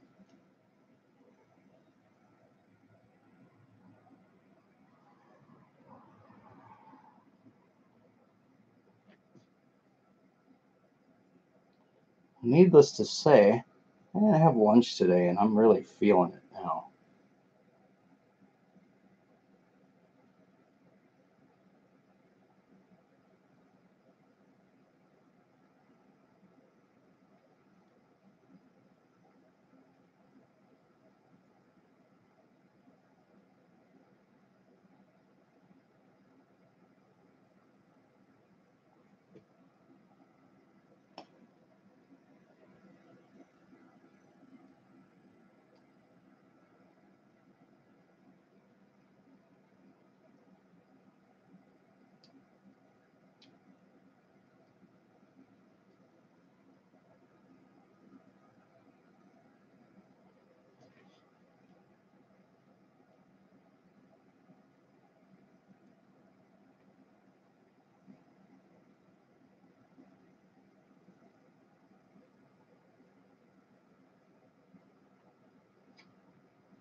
Well, and believe it or not, cats aren't supposed to eat a lot of canned tuna.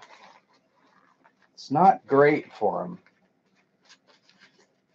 But every now and then I'll let them have a little bit. Same with like pork. You know, you don't see pork flavored cat foods. There's something about it that's not great for them. But man, they'll tear up a piece of ham or bacon. But you're not supposed to do a lot of it, I guess.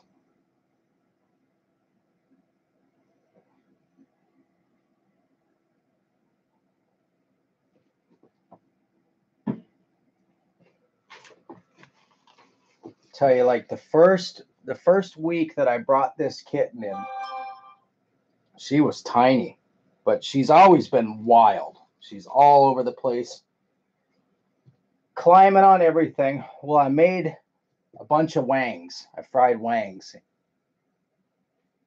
and I had a pan of oil up on the stove, and I left it up there to cool, and I just put a paper towel over it so no bugs would go into it. Well, in the middle of the night, she got up on the stove and drank like 2 cups of vegetable oil. Now, 2 cups of vegetable oil comes out of a kitten pretty much the way it goes in. And it was not pretty.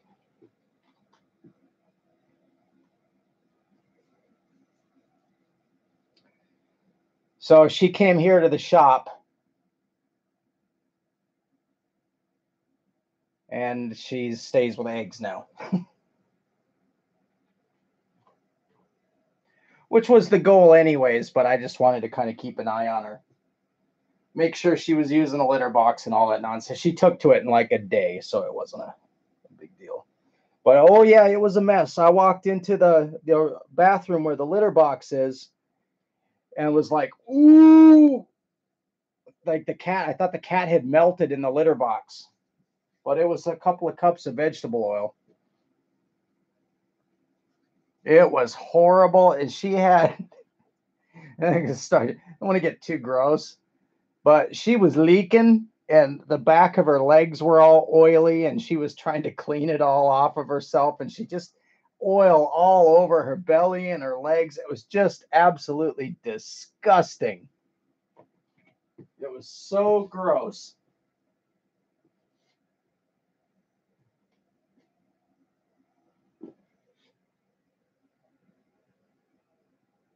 Ugh, that was disgusting. Well, that's how the kitten and I started our relationship. Her covered in poo oil. She was a little bit easier to give a bath back then. Starting to get a little bit stronger.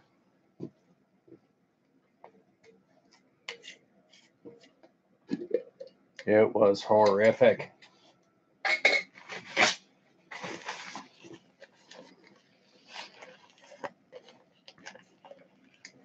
Well, this is my moisture sensitive side of the resin. Just making sure my lid. So if you use like ball jars, you got to make sure your lid's clean. Like when I was pouring that resin, it leaves some on the lip, and that'll mess up your little seal.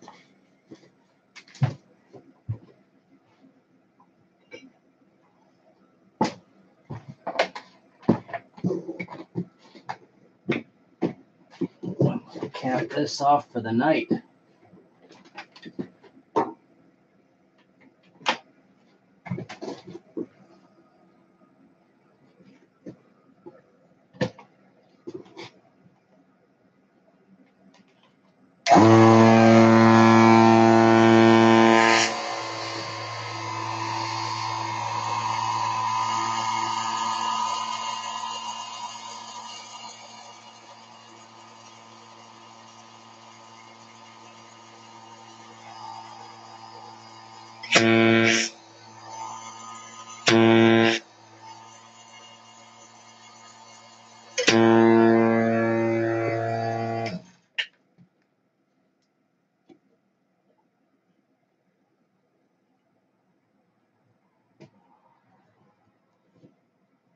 Good seal.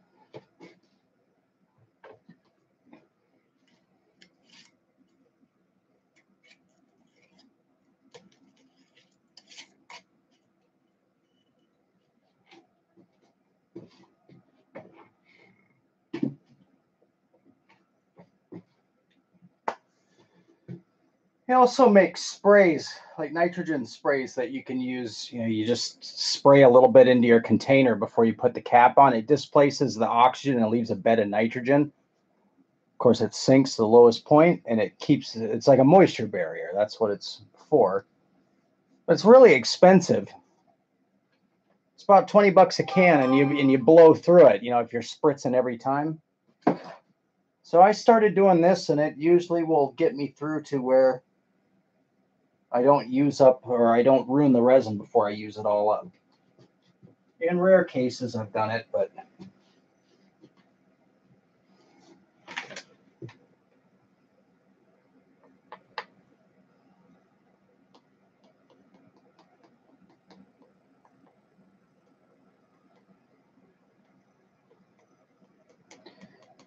yeah, I think tomorrow I'm gonna let this sit tonight, and tomorrow morning I'll mix up 1 cup with some Cavasil in it and just brush one more coat over both sides, the whole thing. Cavasil will thicken it so gravity won't run it off as much. And then that'll be in good shape.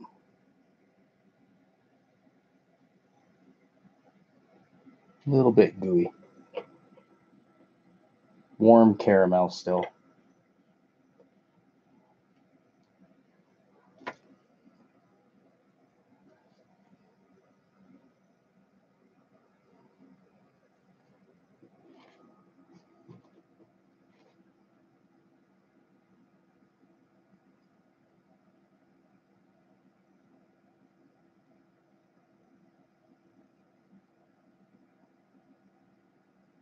All right, guys, let's call this stream for tonight. Sorry, this wasn't an exciting one, but hopefully, you know, if you ever decide you want to make a mold of something, you'll have an idea of what to do.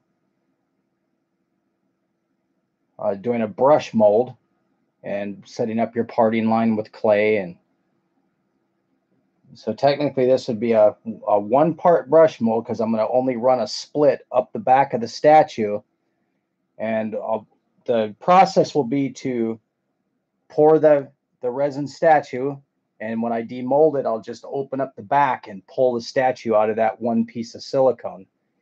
And then the 2 shells are the support, because without it, when you filled a thin silicone shell with resin, it's going to deform. It'll deform the statue. This shell keeps it from deforming.